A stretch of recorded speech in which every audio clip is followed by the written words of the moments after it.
Hello and welcome to this program on Sustainable Development Goals. We have with us a lot of speakers from across the world today, and every month you know that we have this program where we bring about people who actually walk their talk. That means SDG in action. So whether you are in Africa or in Australia or in America, we are all educators and we are doing something, collaborating with each other, learning from each other, and trying to give something to our students and educators. So I'm sure that today's program also, when we speak to different people from different parts of the world who are involved in so many activities as educators, as principals, as coordinators, as social workers, it is important that we align our thoughts to SDGs.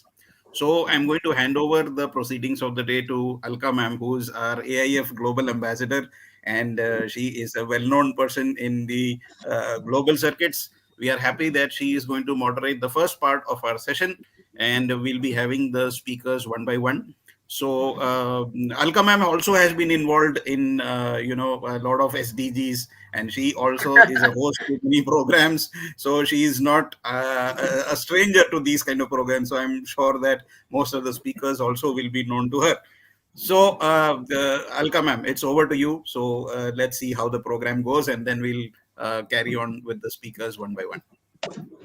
Yes, absolutely. First, a big thank you to you, Mr. Matthews. I mean, it's because of you that you have been able to connect not only people from all the states of India, I mean, I don't know, 50,000 plus educators from all over India.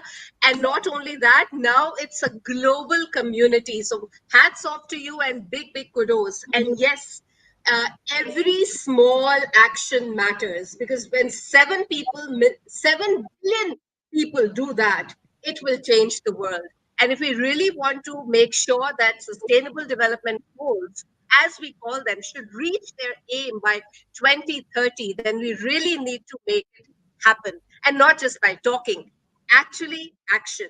And there are small things that we need to do to actually get started. It's not rocket science, it's not something very hard to achieve, but yes, it begins with small steps. And once it becomes a habit, I'm sure all of us together can make this world a brilliant, marvelous, magnificent, mesmerizing world for our posterity. So, with that, let's begin today's program, today's session. We have, as Mr. Matthews just now shared, we have a fantastic lineup of speakers from all over the globe, not only India, but all over the globe. And they will be talking about their take on sustainable development goals in action. We're not just talking, ladies and gentlemen. We will be giving the action plans and we will be talking about the actions that have already been taken in this direction. So, yes. Good evening to everyone, ladies and gentlemen. Bonjour, salam, aloha, namaste, mabuhay. And yes, Zdravo, Zdrasi. We have people from Romania, Croatia. We have people from Egypt, so marhaba. And of course, we have people from India, so namaste, namaskaram. And and yes, let's begin the program today. And we are all eagerly waiting to listen to our panelists speak. And we need to learn because you see, the more we can never ever know everything. And the more we listen to our friends, the educators, from their expertise, the more we learn. And that is the power of sharing and caring. And that also adds to the sustainable development goal, especially when we talk about the quality education goal. So we also need to keep on updating ourselves. We cannot be thinking and sitting still saying that, oh, I know it all just because I'm an educator. No way. We also need to keep learning. And being here together is living proof of the fact that we are working on this quality education. So in action. So let's begin and let me introduce onto the virtual stage our very first speaker from the country of the Taj Mahal, India, a personality who believes in give greens and take blues. Dr. Kalyani Rao. Now, Dr. Kalyani Rao is currently working on zero waste, plastic drives, and climate changes. and she's fighting against carbon footprints. She is chaired as Executive Advisor, Sustainability Projects and Consulting in AR Cedric, Shama Eco Friendly Products India, Executive Advisor, Sustainability Assessments in ISO 20400. Not only that, she is involved in a lot of educational activities. I'll just name a few: in beach cleanup activities, ocean conservation conferences, arsenal football camps, green workshops, field and factory visits, sustainable development goal campaigns with offline and online project implementations, programs for underprivileged children, internship, tech workshops, creative arts, MUNs, parliamentary constitution elections, debates, national and international trips, and a whole lot of other activities. But we would like to hear it from the woman herself, Sustainable Development Goals in Action, Dr. Kalyani Rao. The stage is yours, my dear. Thank you so much, Alka ma'am, for this beautiful introduction about me. Sorry for the lengthy profile. I think you must be having a big 5 minutes, I No, think. Thank you so not at much. all. And I would like to thank Dr. Matthews for giving this opportunity to speak on this global platform, All India Education Forum and Global Teachers Forum. And definitely, I will take a privilege to talk to you all. Good morning, good afternoon, and good evening to all. And today, my topic is all about, can schools eliminate carbon footprint? So I'm going to come with a small introduction and then I'll display the presentation. So what is carbon footprint? Normally, we are hearing since last 2 3 years. Before that, we never heard this word. The trace of the greenhouse gases produced by human activities are known as the carbon footprint. The environmental indicator measures both direct and indirect emissions of compounds like methane, nitrogen oxide, hydrofluorocarbons, perfluorocarbons, sulfur hexafluoride, and all these kind of most abundant and most important contributors to the global warming since 1990. The World Meteorological Organization says that the concentration of greenhouse gases in this atmosphere reached a record like high in 2019, and that today's level at atmospheric carbon dioxide are comparable to those more than 3 million years ago. So when the Earth's thermometer is marked at temperature around 3 degrees Celsius and sea levels were up to 10 to 20 meters higher than they are today. According to the Global Footprint Network, so far the carbon footprint has not stopped growing. In fact, it has increased 11-fold since 1961 and now accounts for 60% of man's total impact on the environment. Whether at home, work, school, or while you travel, small changes can add up. I'm going to explain those changes in my next followed up presentation.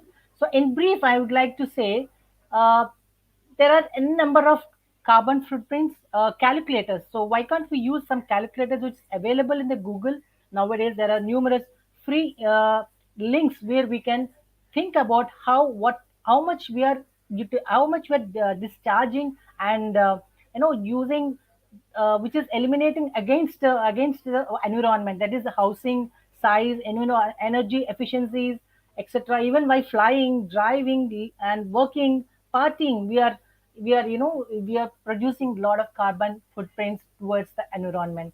So there are some links which I'm going to display during my presentation. And now coming to the actual information like carbon footprint at schools. So before going to presentation, I'll just tell you. Do you think that schools also producing carbon footprint? They are not the factories, they are not the corporate sectors, but yes, they are also producing carbon footprint. Let us go a little bit deeper to analyze those facts. There are very important ways to eliminate the carbon footprint from schools. Also, the remedies are there. I'm going to explain that as also. The students are the real warriors to understand and implement any concept in their young life, which will lay a deeper impression in their entire lifetime. As per the current scenario of climate change, students has to cultivate the habit of protecting nature and should adopt the responsibilities to be a part of the environmental activities in their entire lifetime, which is a great inspiration for parents as well as educators. Here, the most important role of every educator comes into picture, that they are the change makers who can bring the real change in the life of youngsters. So the educators need to focus on the tips today, which I'm going to provide to eliminate carbon dioxide in this planet through the students. So as school is an academic institution, we all know that, built with the purpose of providing learning spaces and environments for the teaching of students under the instruction of the teachers as well as the management.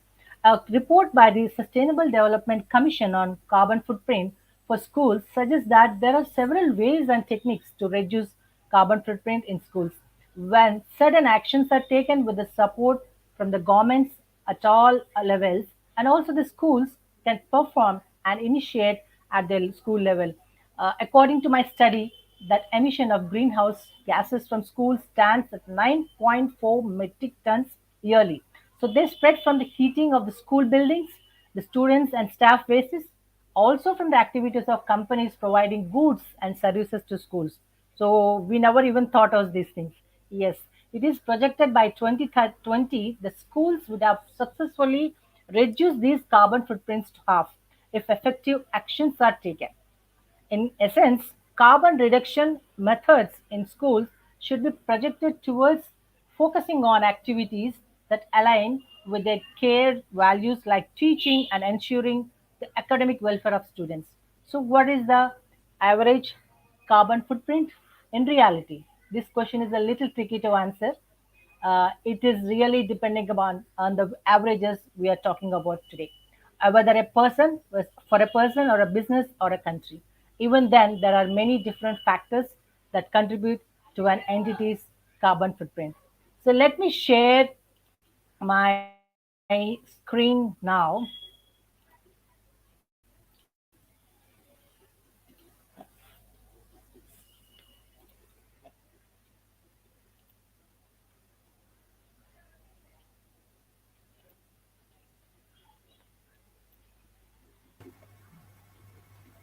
Yeah, I'm sharing. I think I got the permission now.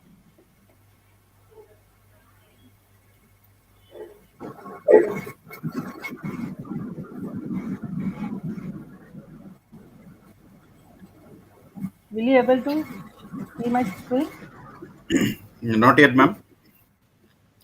Now Okay. just click on share Not and yet. then you will get an option share entire screen. Yes, sir. Yes,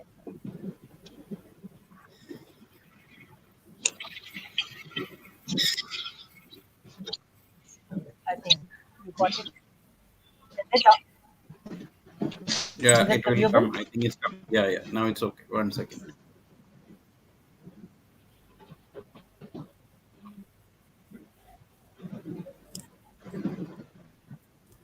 I hope it Yes, is. ma'am. Yes, sir. So can schools eliminate carbon footprint? It's a small presentation. It's all about a small introduction. Already culture is given, so I'm just moving for the next screen.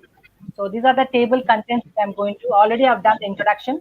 Already that first number one content has been done. So I'm going to the second and third and fourth one. So second one is calculate carbon footprint at schools, way to eliminate, and then introduction. Introduction already are done. So how to calculate carbon footprint? There are many links. You can go into the Google and find out and how to calculate your home and transport events and food and projects. And whenever you travel, how much carbon dioxide you're, I mean, that is also you're affecting with the according to the environment. So just an example. And also I want to advise you, why can't you be a vegan? The vegan also, because being a vegan, we can also save a lot of carbon footprint. I mean, we will be protesting against the carbon footprint towards the nature. And I'm trying my best. Almost I'm reached a 90%. Still 10% is there. I want to eliminate from my lifestyle. Otherwise, I'll be a full 100% a vegan. So coming to the schools, carbon footprint, there are the ways. And what are those ways? I'm just giving a direct information. That is, number one is greener alternatives, initiate eco-friendly programs, connect and respect the earth and the farmer, because that is a soil connectivity. Encourage visits and travels, new connections networks, compost trash bins, reduce, recycle, recreate. be wise in saving energy, and global collaborations. The first one is greener alternatives. The plantation programs are very, very important. The reason is a uh, plantation programs are nothing but you're planting a seed and tomorrow it's going to give become a tree. So because plants are definitely going to give us protection from the carbon footprint, whereas one tree in 1 year produces, absorbs 0.16 tons of carbon dioxide from the environment. So we are going to protect. The main weapon is plantation. So try to involve the students, trying to implement more and more plantation programs in your schools, in your colleges, because even in a kitchen garden, in your campus area, try to make them to implement on. No, even maintenance also is important after plantation. So it's become like a school activity, and reduce the carbon footprint transportation expenses in the schools. The schools normally will order for the cafeteria, residential schools, the transportation, even normal schools also, the daycare schools also will be ordering a lot of inventory items, stationery items. So find out whether you can bring at a time every 6 months instead of getting every 15 days or 1 month. So try to give training programs to your administration staff, including the housekeeping, purchase department, account section, all these kind of marketing department. So instead of ordering every week and every 15 days, every month, try to encourage them how much transportation is being encouraged, that much carbon footprint is going to release.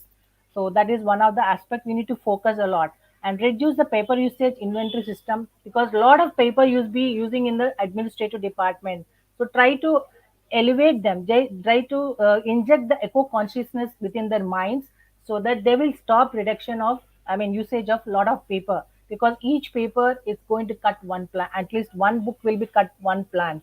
So this is what the idea we should give them. So try to reduce the paper usage. And coming to the install e-library, so many people nowadays going with e-libraries instead of putting a physical library, because you need to purchase a lot of books, and students will come and sit, and they will put on the lights and fans or air conditioners, and that is also one kind of expenses. So that is also against the environment. So installing new library is very easy. They can carry their books and go home, they can read. And when they're it will reduce the time as well as the carbon footprint. And coming to initiate the eco-friendly programs, like beach cleanup, I always prefer the cleanup programs, activities, whether it is a river, whether it is a pond or a park, anywhere, even in your campus. Every month in a campus, try to implement so many campus cleanup programs, and even initiate students, tell them to also initiate their apartments in their communities at least once in a month, along with the parents and the relatives and friends. And also introduce eco-friendly stores. Eco-friendly stores means it's a recycled product from the nature, which has been the waste of the nature. So these kind of stores in the schools will help the students and make them to taking instead of buying the plastic water bottles and purchasing so many books. So recycled books are useful. The old waste paper drives and all will come in. The next slide I'm going to explain how to get the recycled books and all. These are the water bottles, metallic water bottles they can purchase, because once in a while you can purchase, no need of purchasing every time. The plastic bottle, also it is going to recycle, but also it is against the nature. And also we can conduct conferences and debates and programs on oceans, the sea animals, affecting through the plastic and other kind of chemicals which is producing to the ship oil filling and all these things. So let them understand the life underwater, what exactly the voiceless species are facing the problem. This is a small earbud, just an example, because I don't want to show so many things, but see how much it is affecting that species. And this is a bottle where the fish is gone inside, it cannot come out. And then the Oceans Day, make them understand the priority of the oceans, World Oceans Day every year. Let them concentrate and do some kind of promo or any kind of debate programs conduct on the particular day. This has also helped the students to bring the conscious about the environment and connect respect and earth and the farmer. Why? Because the farmer, the one primary person who is going to connect with the soil and the earth always. Am I right? In every country, every corner of this world.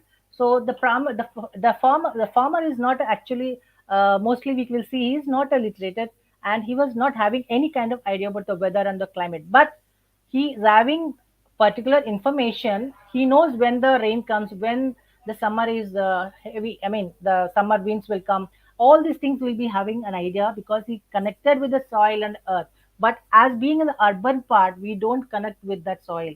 That is one of the things. We don't respect the earth. We don't have much kind of gratitude towards the earth. So this is the areas we need to implement in the mindset of the children. So connect them, take them to the farms, show them the real farming, how the farmer is doing. We are eating today in the plates in front of the air conditioner and putting lights, but how much the farmer is suffering, how much farmer is putting his efforts to bring the food to us today in our plate. That is a very important thing. And also students will come to know the value of food instead of wasting food, like by purchasing too many things. But let them purchase whatever they want. Let them meet the initial, I mean, the amount they required. And the school garden, kitchen garden, of course you can also implement it and organize the trips for the farms. Let them talk to the farmers, let them take the interviews with the farmers.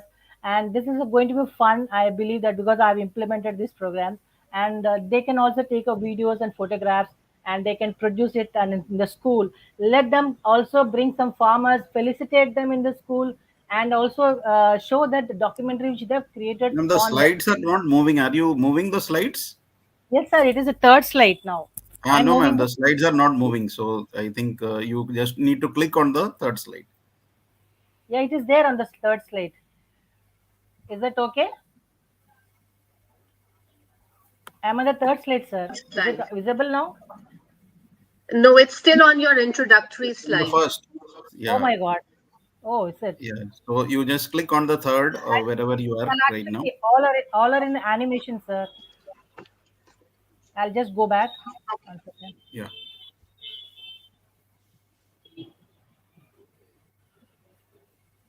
So what screen you can see? The greenery. No, no, We the can first. just see the first slide, Dr. Kalyani. We can just see, can schools eliminate carbon footprint? That Oh slide my only God. we can see. Yeah. Ma'am, just put it on slideshow. Okay. Yeah. I will remove it. Yeah. Okay. I Okay. think Yeah, Fine. Now now it's okay. now it's okay. Yeah. maybe Fine, the ma'am. animation is not helping this Yeah. technology, Yeah. I Yeah. think. Okay. Yes. This is the greenery one. This one I've shown. I'm explained about the number of ways to eliminate, and this is the Mm. greener alternatives. And then I explained about the initiate eco-friendly programs, and this is the connectivity between the student and the earth and the farmer. And this is the page I completed. And fourth one is encouraging the trip visits. So whatever visits they can go to the, they should have an orientation before going to the trips. I mean the visits. They can go to the plants, recycling product factories, hotel food wastage. They should observe these things because this is all and will be a observation visits for them so that they can create a clear report on each business sector. How much the hotel people are wasting the food, what is the solar plants going to do, what are the energy they're going to produce, and what are the products for recycling products in the factories are going to help us. Many bags and all the plastic related bricks. So many people are doing so many wonders, and it is going to be an inspirational also for the students when they meet the recycle product entrepreneurs, and they could be could also create a kind of project based upon these visits. And the fifth one is new connections and networks. So, what is a new connection network? Connect them with the NGOs who are producing the recycled products and who are being going to inspire. Let them also connect with corporates.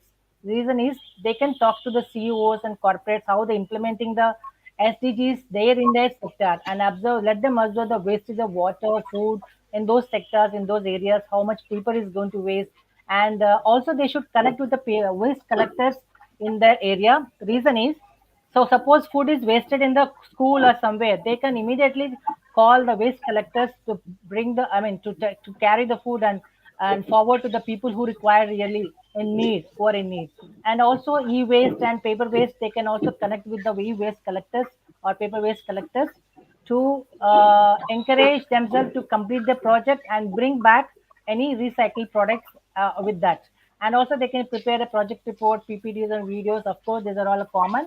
And then connect to underprivileged children going to other schools In the government school areas, they can share the knowledge and the thoughts, activities. They can perform the flash mob shows and recycled products, etc. And collecting e-waste and paper waste also from the government offices and corporates will also help the students to understand more on this kind of projects. And the sixth one is compost trash cans. So how many compost we have? We have two kind of compost today. I'm explaining. One is the organic and non-organic. The organic one is generally what we use, but uh, there is another thing which we do should not do. Mm, that is a non-organic. Non-organic is nothing but we are going to put a butter, oils, and the meat and the dairy products, which is not supposed to drop in the organic trash bins because it's going to create pests again. So students has to understand what is organic and non-organic. Educators has to give us clear information on this when you create a trash cans. And coming to the next one is reduce, recycle, recreate. So what is going to reduce? So initiate the waste drive, that is paper waste, already e-waste. So paper waste and e-waste, it is going to reduce the waste trash bins. And if they can create six type of trash bins, that is a plastic, glass, metal, e-waste, paper, and organic. So these are the six steps of waste bins. The educators can propose the students to implement or create in each and every classroom. So this will help them. They can install in the classrooms. In every classroom, it helps them also. And create a report on school kitchen, water wastage, how much food is wasting in the canteen, how much electricity is the wasting. These and all, they can be a surveyor. Like, they can do a survey, create a survey form and give it to segregate into groups. Let each group get the information on that. That will help the school to come out from the expenses. They can reduce and minimize the expenses. It will help the school financially also. Organize a recycled product competition, exhibitions. Let the school also decorate with the walls of the recycled products. So this is also going to be a competition. Which grade students are doing the best? Give them award. This is also going to encourage the students. The eighth point is be wise and save energy. Yes, because most of us we will put off we don't switch off the flags and we don't unplug the wire, and we don't unplug when we don't use the internet, and especially the computers, we will keep it on until we come from the lunch break. We'll just put it on. So all these things should be minimized, and if the school can implement uh, human sensors, it's easy for them to unplug this kind of, to minimize the expenses of electricity. And students also will understand. Try to be implement a solar in your panels in your school, and also students can understand how much the panels will be producing the energy, how much electricity wastage has been produced. So it's going to be plastic free campus also if they implement the plastic plastic items to avoid completely in the school campus. And then coming to global exchange programs, the final one, the global exchange programs, nothing but exchanging the classroom collaborations. This is the how they're going to connect the classroom exchange programs with other schools in the other country sites, because this is easy nowadays, because being the pandemic, virtually they connect anywhere to talk to them. They exchange the collaboration with the project details with them, and they will also get new ideas from the other schools in other countries. They will understand the climatic conditions of the other countryside.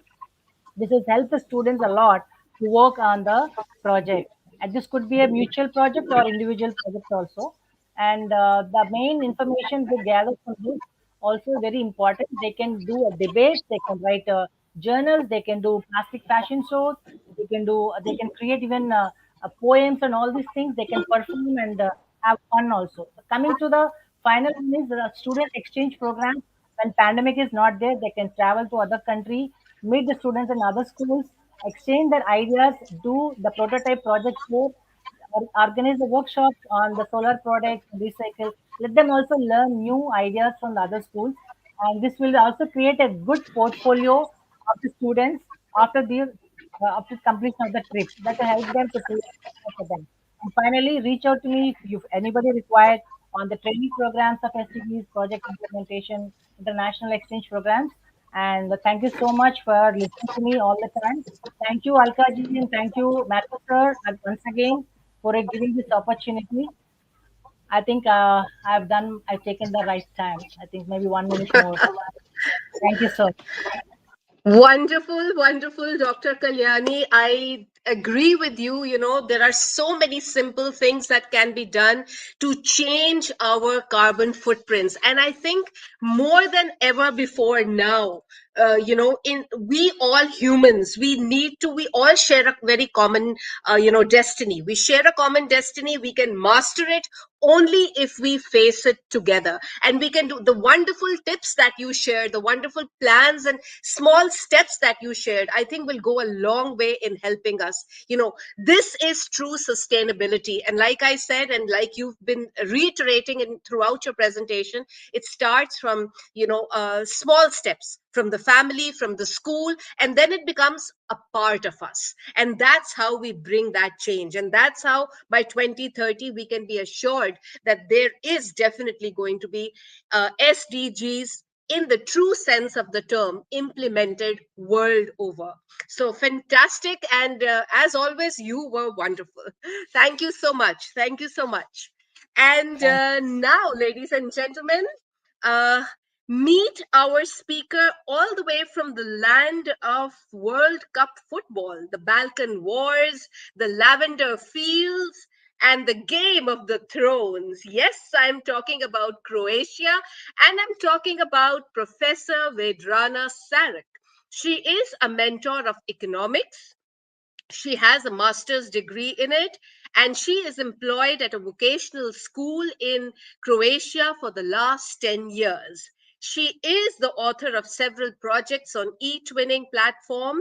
Uh, Dr. Vedrana is a national awardee, a mentor to students in various competitions, national and international statistical competitions organized by the Creative Treasury and Business Challenge.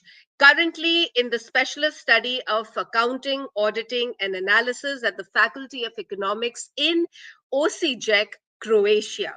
Now, she has also been coordinator and technical advisor of 5 international conferences by Doja Sredzeka, Macedonia, and coordinator and host of 4 international webinars and conferences by Educos India and World Voice International Indonesia as a country director, Croatia. So, a warm welcome, Professor Vedrana Bok Kakoste. How are you? Hello from Croatia. Now I'm good. Thank you so much for nice introduction. Yes, please, Okay. let's hear it from you. Let's hear Um, your views on SDGs in action. yes. Today I would like to share my one my project on e-twinning, which is 10 and 16 SDG goals. I would like to share my screen. Okay. Um, hmm, okay. Sorry. Mm, I don't see where is. Okay. I think Uh, it is there's a visible. share there. Click on the Ye- share button. Yeah. Yes. Is it visible, please? Yes. Yeah, we can see project teaching and creativity. Your Yes. first slide, we can see Yes. it. Thank you so much. This is about project teaching and creativity. I think it's a good way know in the full screen. Goals of this project was explanation of the importance of project teaching, showing examples for implementing project in my school, connection of SDGs in project teaching, and usage of digital tools. Introduction to Project Teaching represent contemporary concepts of learning and teaching. Project is a complex task based on challenging questions or problems. It requires students to explore and solve a problem. Differences between traditional and active education. Active involvement of students in teaching encourages creativity and traditional. The teacher is a transmitter of knowledge, and the students are passive listeners and recipients of that knowledge. Stage in this project was uh, first phase selection of project topic, task, goal setting, brainstorming. After that, division of work, method of working, place and time of work.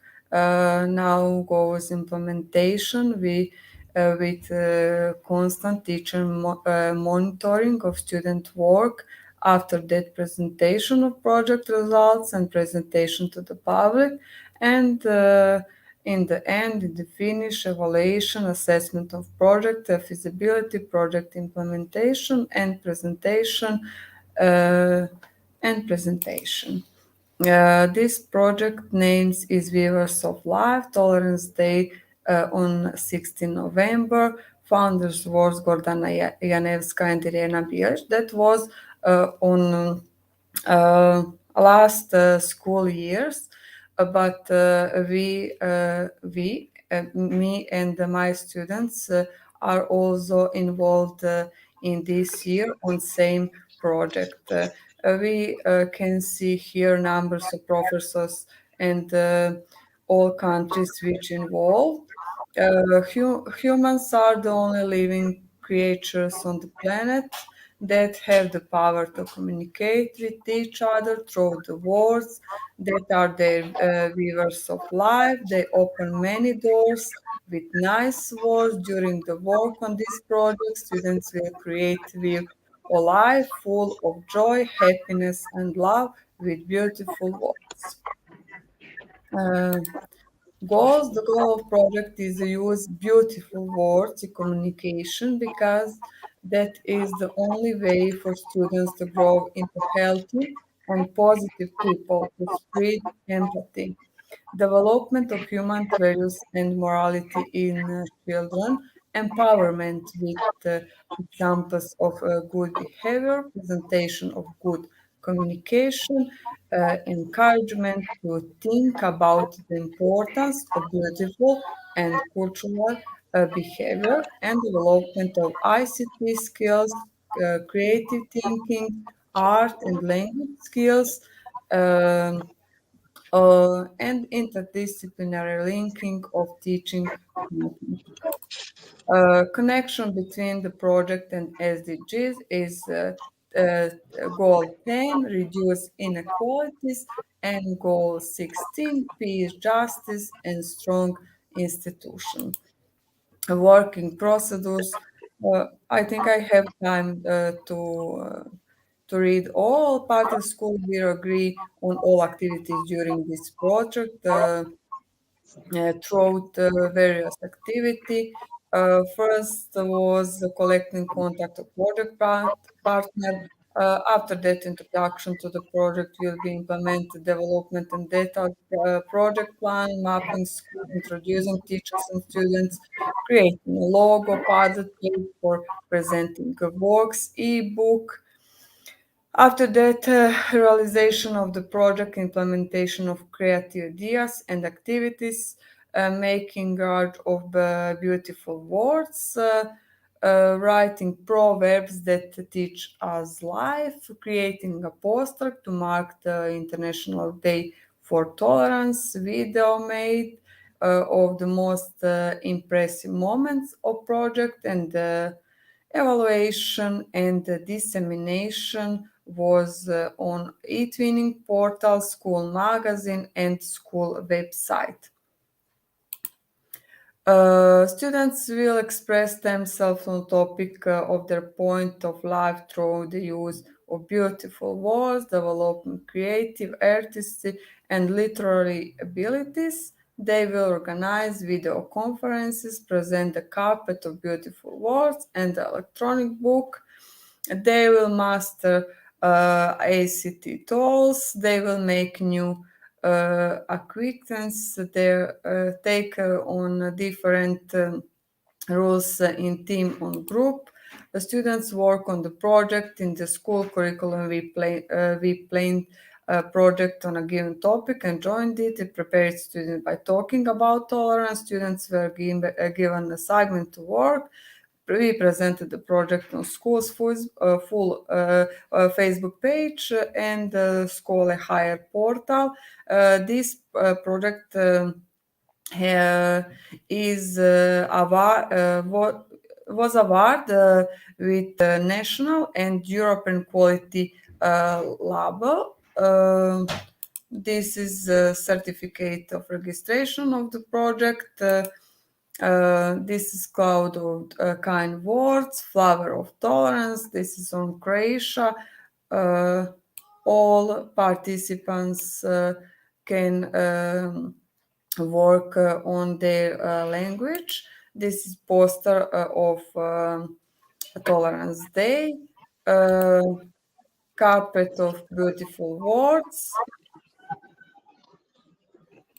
After that, my students create proverbs. I have here a link, but I think it is not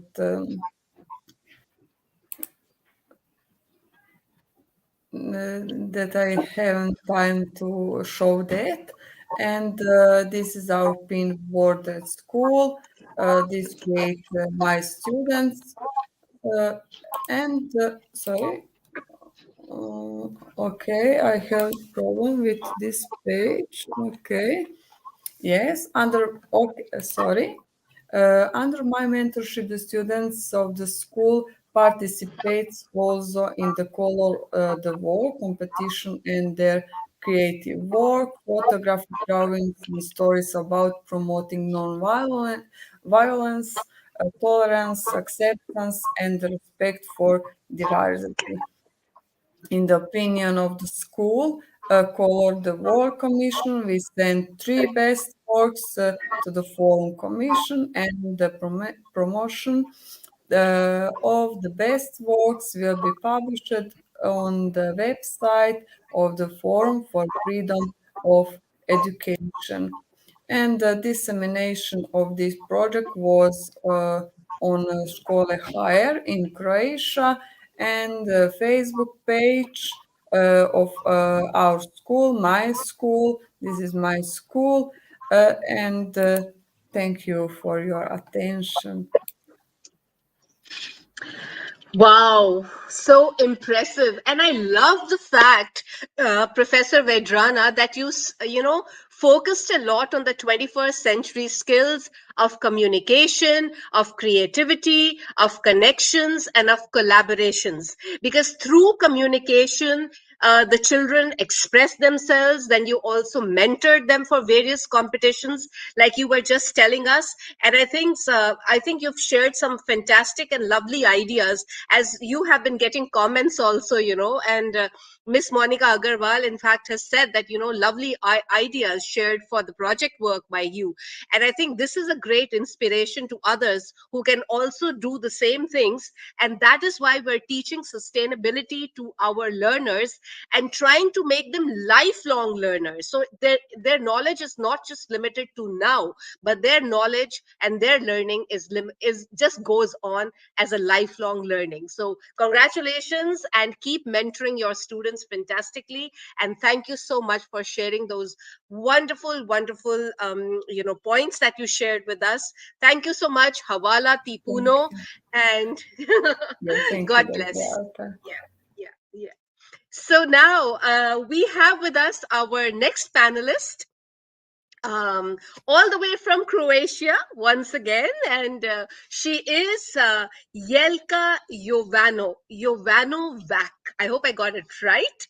And she also comes from Osijek in Croatia, and she is basically a teacher of humanities, history, her subject as well as the Croatian language. She works as a history teacher, and she has been working as one since 2004, regularly participating in professional development programs. She's a mentor, teacher, and since 2018, she is also a member of the e-twinning community.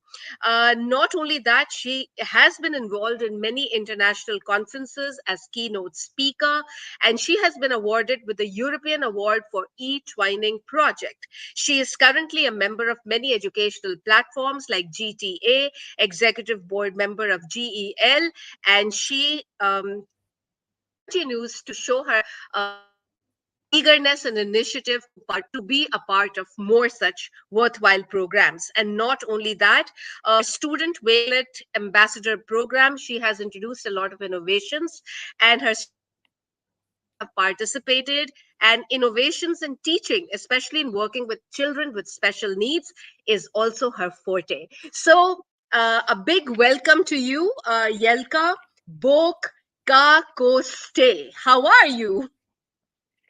Dobar dan, hvala, dobro sam. Thank you. Hello, everyone. Thank you for this opportunity to be on this conference. My topic is new generation in education. So I will be talking about a generation who are learning in these pandemic times.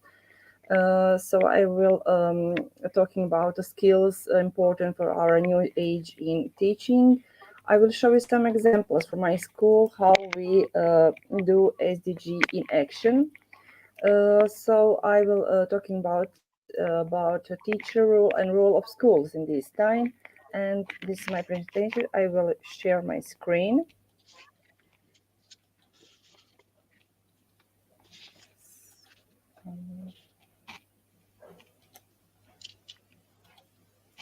Just a second, please.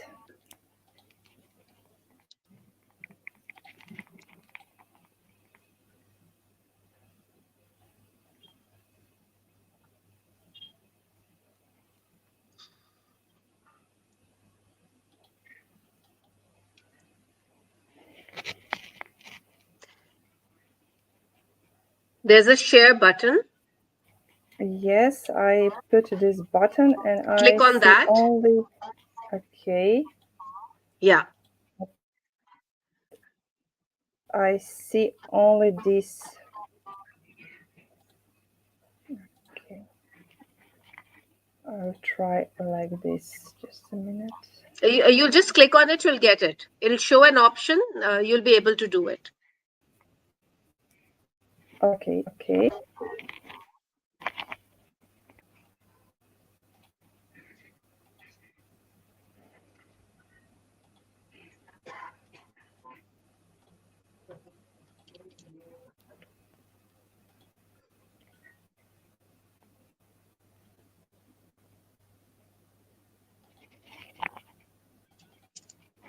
My presentation is just uploading.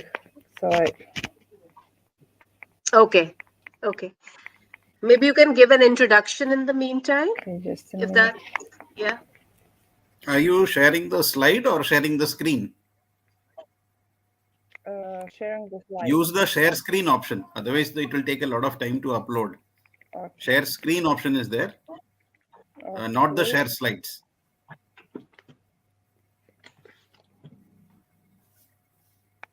So you can open on your laptop and share then the slides. I see only this. No, don't share the slide. Share the screen. Yes, I know, but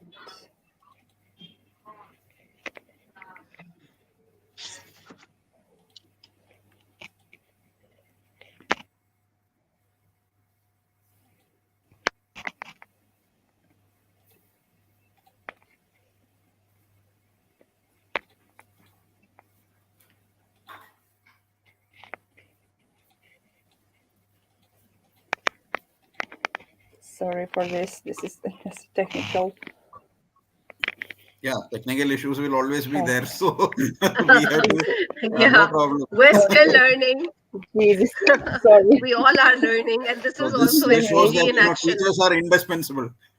Technology will come and go, but we are indispensable. Yeah. Yes.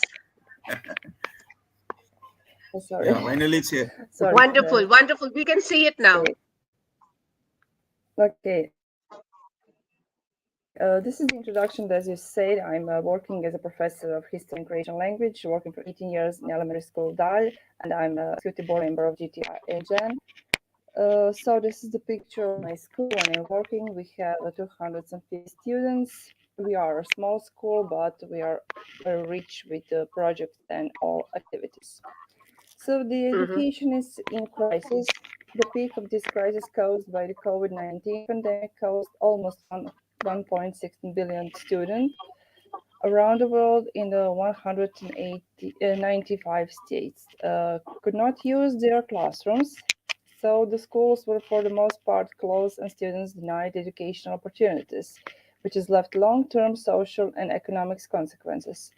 Student teaching has been transformed through the internet in the form of online learning as an alternative approach to education. The primary goal of this paper is investigate online learning in the world because the coronavirus pandemic and to identify of the difference of individual countries around the world. So tools, platforms, applications, challenges and perspectives, primary and secondary data source were used. So the most important in this education is values in schools. Our students build positive attitudes about the values in society that we teach through learning about sustainable development and civic education. This is some examples from my school. This is our volunteering club, Dvorište. It is a project about plant a tree, don't be a stump. We plant the trees in the backyard of our schools. After that, we learn about healthy food. So we learn our students how to make a healthy meal for healthy life. Recycling also was one our project. We made a new chair from plastic bags. It was our project to save the world. The primary data source are survey. Secondary source data are scientific and professional literature. Some states given clearer guidance for online learning with clear messages, for example, in China as opposed to sub-Saharan Africa, Pakistan, etc. A small number of countries have provided the most difficult access to online learning through the television and radio, and thus students are marginalized. It turned out that the most favorite results require centralized planning with the permission of local program adjustments. Short-term measures need to be aligned with the long-term goal in order to conflicting guidance and discussions were avoided. It's important to help parents, teachers, and schools to maintain social value and interactions at the highest level during the school closure period. So modern teaching and teaching scenarios, integration and inclusion. Modern teaching is based on the idea of active students who through research and interaction with other students acquires new knowledge and develops their skills. We're talking about 21 skills that we have to learn and to use in our modern teaching. The role of teacher changes from the traditional role in which the teacher was almost the only source of knowledge and unquestionable authority to the modern role in which the teacher becomes the leader, advisor, and moderator of teaching activities in the classroom. Traditional writing preparation as ready-made template for the lesson is replaced by multi-purpose materials, activities, and ideas that can be applied in many ways, dependent on the capabilities, prior knowledge, and needs of students. And these are teaching scenarios in Croatia. So the use IKT areas of competence. These 21 competence in 5 areas that we have to use. It's communication, digital connection creation, safety, problem solving, information, and literacy. The level of performance complexity of the teaching scenario roughly corresponds to the level of complexity of the digital competence. Competences consist of the knowledge, skills, and attitudes. This contribution of teaching scenarios is designing activities that, in addition to the implementing ICT and connecting with real-life examples, motivate students and make teaching imaginative and attractive. In doing so, the specifics of each subject are respected.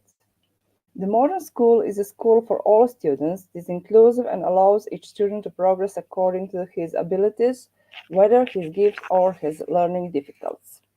The teacher, in teaching for the students who are capable of the individuals for the further actions in society.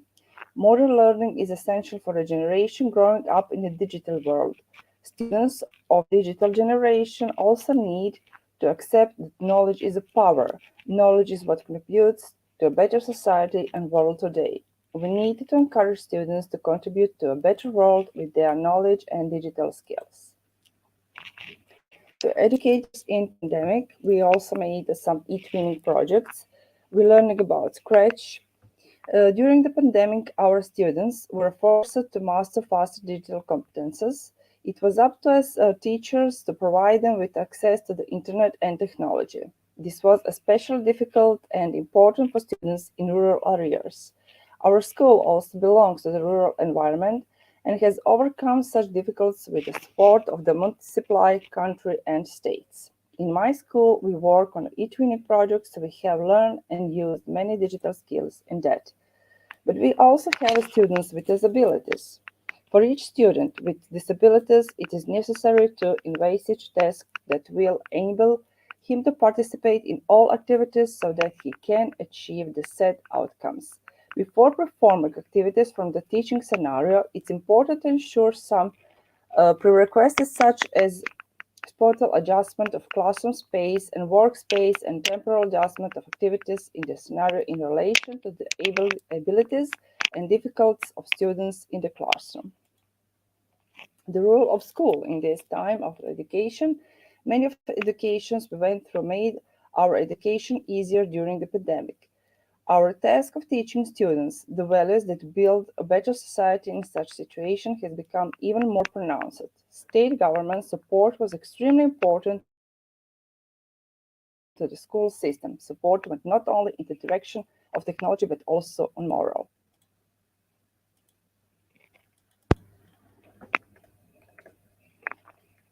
It's wrong.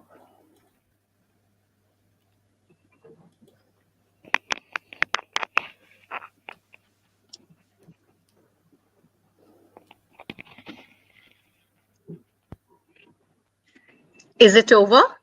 Was that your last? Yeah. Yes, I just have a 4 minutes Yes, film about I my think you can school in conclude, Croatia. ma'am. Then maybe you can just Okay, wind it Just up. Yeah, conclude. just give a conclusion. okay. So that's all for me. That's all for me. Thank you for your attention. I end now. Okay, wonderful. So, Dr. Yelka, you were amazing. You had put up a slide saying, Teacher, you are amazing. And indeed, you are amazing by all the work that you are doing with your students, especially, the way you keep them motivated, the way you enhance their competencies, and, a lot of positive approach, as Dr. Monica is also writing in the chat box.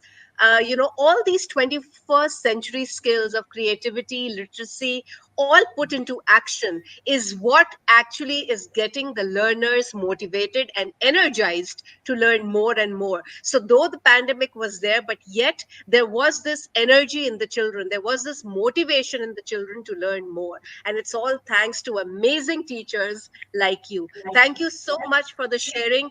Thank you. You were amazing. So, thank you. Thank you so Yes, much. thank you. Well, ladies and gentlemen, it's time to move on, and I would like to take you all the way to the land of the majestic pharaohs, Egypt. We have with us our next erudite speaker, Dr. Niyara Radwan. She is an associate professor, mechanical engineering, faculty of engineering at the Suez Canal University, Egypt. In fact, Dr. Nayara is a staff member of two universities. Wow. In two different countries. Even more impressive. Egypt and Saudi Arabia. She's working as an associate professor and quality assurance officer for the PhD program at King Abdulaziz University in Saudi Arabia, as well as in the mechanical department, faculty of engineering, Suez Canal University, Egypt. She has participated in more than 40 international conferences as a keynote speaker in countries such as Singapore, Italy, India, the US, the Philippines, and many, many more. She's an active member in many international academic communities, and she has been selected to be a member of the World Association of Professional Scientists. WAPS, to put it concisely and precisely. And Dr. Nayara, a multi awardee, is interested in volunteer work in the educational field and the goals of the United Nations. So she continues rigorously and earnestly with her efforts. Marhaba, Dr. Nayara. Marhaba. مرحبا بيكي. Thank you very much, doctor. Thank you very much for the wonderful introduction. Thank you. Thank you so much. I'm happy to be with you today, all. Thank you for giving me the chance to be among you today for the great teachers here. Thank you very much. Please, I will share my screen. Yes. Thank you.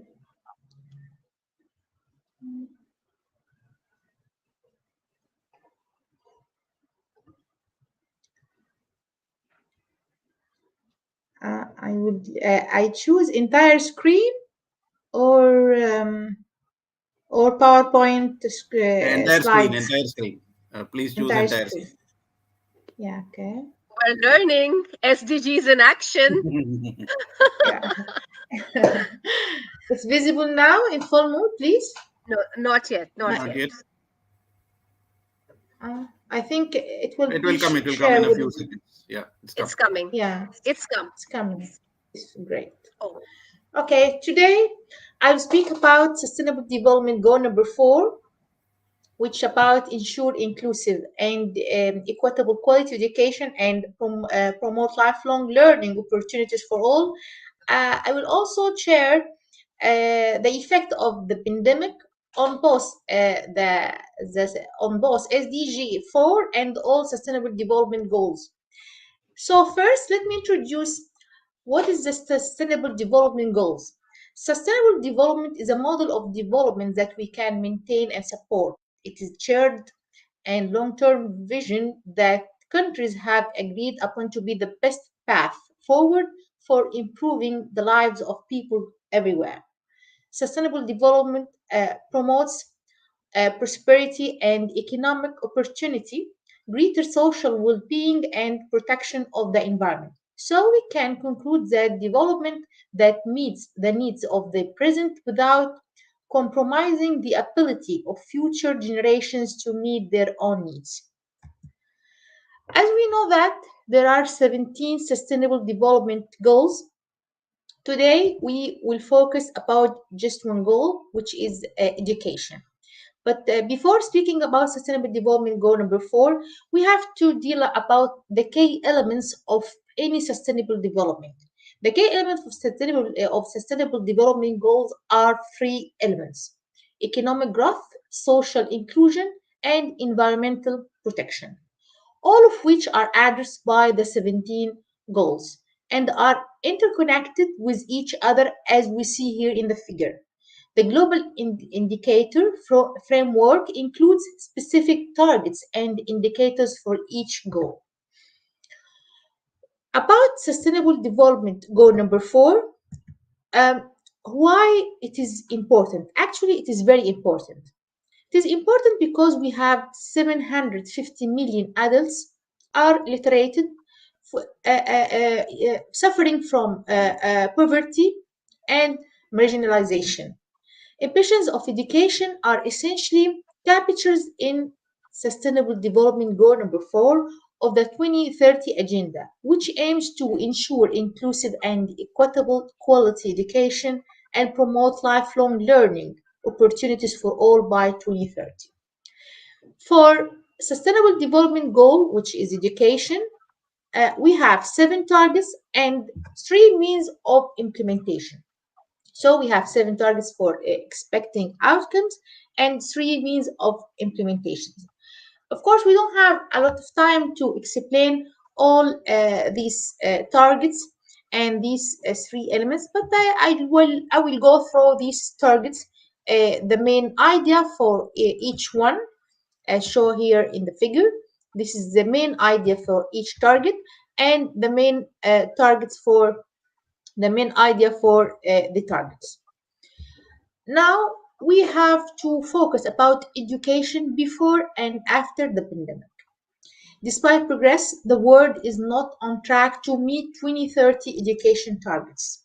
Before the pandemic, projections show that more than 200 million children would be out of school, and only 60% of young people would be completing upper secondary education in 2030. School closures to stop the spread of COVID-19 have affected most of the world's students' population. Education system worldwide have been hit hard and a property by the pandemic. Disrupted education is adversely affected learning outcomes and social and behavioral development of children and youth. Children and youth in poor communities are particularly at risk of educational exclusion. The pandemic is deepening the education crisis and widening existing educational inequalities. The impact of COVID-19 on all the Sustainable Development Goals, which are the 17 goals. The COVID-19 have served negative impact on most these goals. The world is facing the worst public health and economic crisis in a century. The health crisis is affecting all countries, including high-income countries in Europe and North America. The necessary measures taken to respond to the immediate threat of COVID-19, including the shutdown of many economic activities for weeks, have led to a global economic crisis with massive job losses and major impacts, especially on vulnerable groups. This is a significant setback for the world's ambition to achieve the Sustainable Development Goals, in particular for poor countries and population groups. About the impact of COVID-19 on the SDG 4, in 2020, as COVID-19 spreads across the globe, more than 190 countries have implemented nationwide school closure. About 1.57 billion were out of school.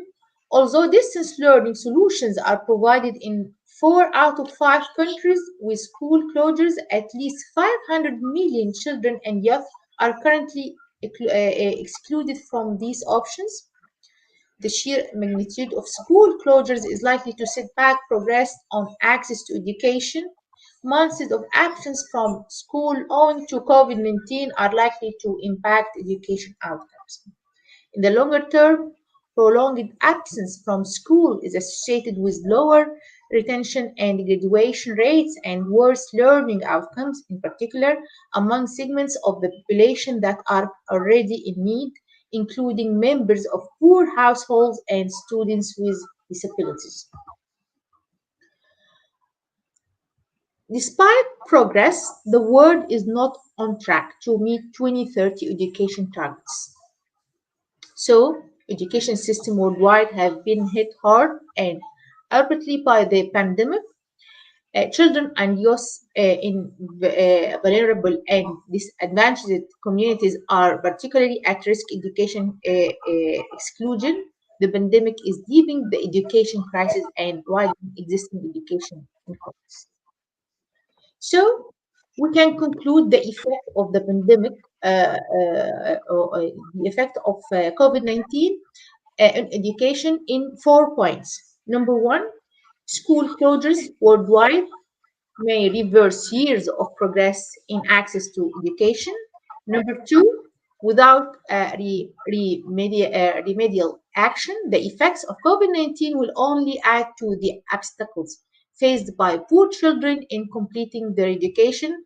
Number three, remote learning remains out of reach for most students in the poorest countries. And finally, lack of basic infrastructure in schools, such as hand washing facilities, will make recovery from COVID-19 more difficult. Thank you all, and it was my pleasure to be with you today. Thank you all. Thank you so much. Shukran for that amazing eye opener.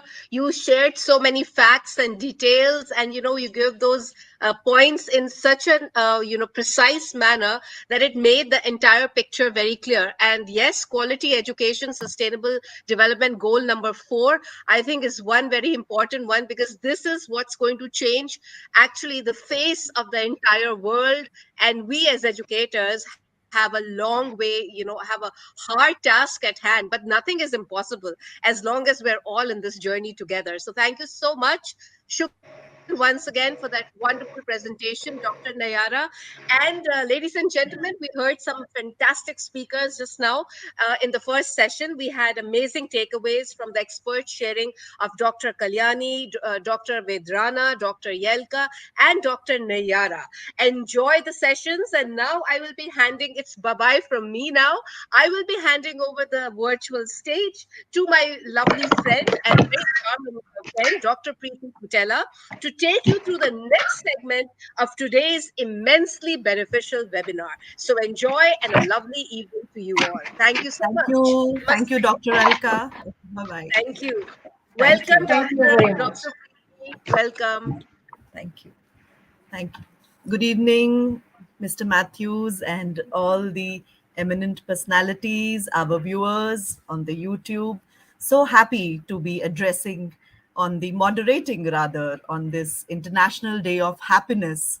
So when we are all together and discussing about SDGs, why are we so much talking about SDGs? Why are we so much after SDGs, doing our bit for SDGs just to gain happiness? Happiness in a literal meaning, we are looking for happiness by these little, small steps. Yes, happiness for our entire planet. Thank you, Dr. Alka, once again. And so I take the forum now, and without any delay, let me introduce you to the first speaker of the day in our group 2. And the first speaker is Miss Patricia Gandhi from Zimbabwe, my very good friend. Welcome to the show. From country of Zimbabwe, which is known for having one of the 7 wonders of the world, the Victoria Falls. Madam Patricia Gandhi has 31 years of experience in education. She is an international speaker. She is the ambassador, global advisor, country coordinator to various organizations, as well as she is the country director and global coordinator at the IIU, global ambassador, AIEF, and an author of a motivational book. Welcome to the conference, ma'am. We are glad you are here. Mike is all yours. Yeah, thank you, Dr. Preeti. Good morning, good afternoon, good evening. Thank you so much, Dr. Alka, and thank you to Dr. Matthews for giving me this opportunity to be sharing with you on SDG 4, or I'll be looking at the equity in education and inclusivity. So SDG 4, like one of the previous speakers, great speakers who have talked before me, they said that SDG 4 is one of the 17 sustainable development goals that were proclaimed by the United Nations in 2015 on the aim of ensuring inclusive and quality education and to promote lifelong learning opportunities for all. I'll be sharing with you about the situation here in Zimbabwe.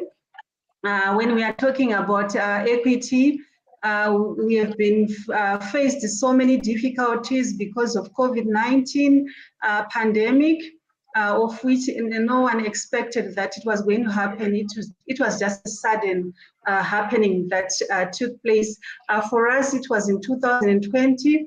end of March, when we were just told that schools were going to close. Just the following morning, there wasn't any previous announcement to show that the schools were going to be closed. And then it meant that schools had to put in place measures to make sure that children were able to learn. So when we are looking at equity, how can equity be ensured when we still had more than 409,867 not attending classes? And why was it that these children were not attending classes? And according to UNICEF, about 69 million children currently are out of school due to COVID-19 induced closures. And of those, 40% are from the Eastern and Southern Africa, where my country is. And like I said, COVID-19 has caused havoc in our countries. Schools closed, infections went up, there were deaths in the families, there were sicknesses, job losses, you can name them. And some people, some teachers left schools because they had to look for greener pastures, and the economy dwindled.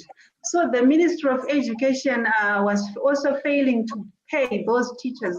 So when COVID-19 struck, that's when they thought that there was an opportunity for them to make money. So we had also mushrooming of schools in Zimbabwe, because teachers were now providing extra lessons and they were getting more than what the government was giving them. There wasn't any money to buy sanitizers, no masks, classroom furniture, you can say it all, because if you had to have social distance, it meant that there should have been some furniture to be bought. And then some schools had to come with stopgap measures, because in a class of 50 in a small classroom, it meant that some children had to come in the morning and then some children had to come in the afternoon. And also, it's not only COVID-19 that caused this. We had, due to climate change as well, we had a cyclone where schools were swept away, homes were swept away, bridges, crops, and there was loss of lives. So you see, there were so many issues here at stake that affected children here in Zimbabwe. So there was no access to education, which meant that there were job losses to teachers and staff. The houses being swept away, which meant that there was no shelter, no clothing, no food, no medicine, and bridges being swept away. It meant that there was no access to school. Children could not go to school because bridges were swept away. And it meant that also no access to hospitals. With COVID-19 among them and many children being sick, they couldn't go to hospitals. And with crops being swept away, it meant hunger. Then we wouldn't fulfill SDG number 1 or no hunger and zero poverty, SDG number 2 as well. And then it meant starvation, malnutrition, diseases, and loss of lives. And because the breadwinners had loss of jobs, it meant that they were now staying at home. This increased a lot of domestic violence, abuse, early marriages, because some of our girl children didn't have food on the table. So what did they do? They had to look for someone to get married to because they wanted something to eat. And it also meant that school dropouts increased. All this affected our school, our children, our staff, our parents, and we had so many issues on depression, mental issues. There was abuse of drugs, and the moral fiber, I can say it had decayed. But now came 2022, that's when we came back to our schools, and then some measures were put into place, and I can say that some of the children were now going back to school, books were printed and so forth, and also the Ministry of Education introduced what we call the project-based learning. Let me just share with you a slide share screen, isn't it?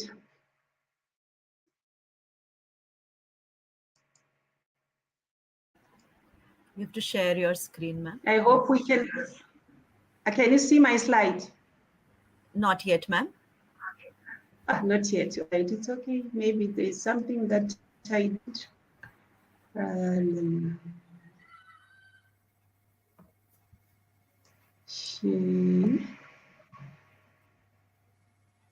Entire screen or we? Entire screen. Okay, entire screen. Okay.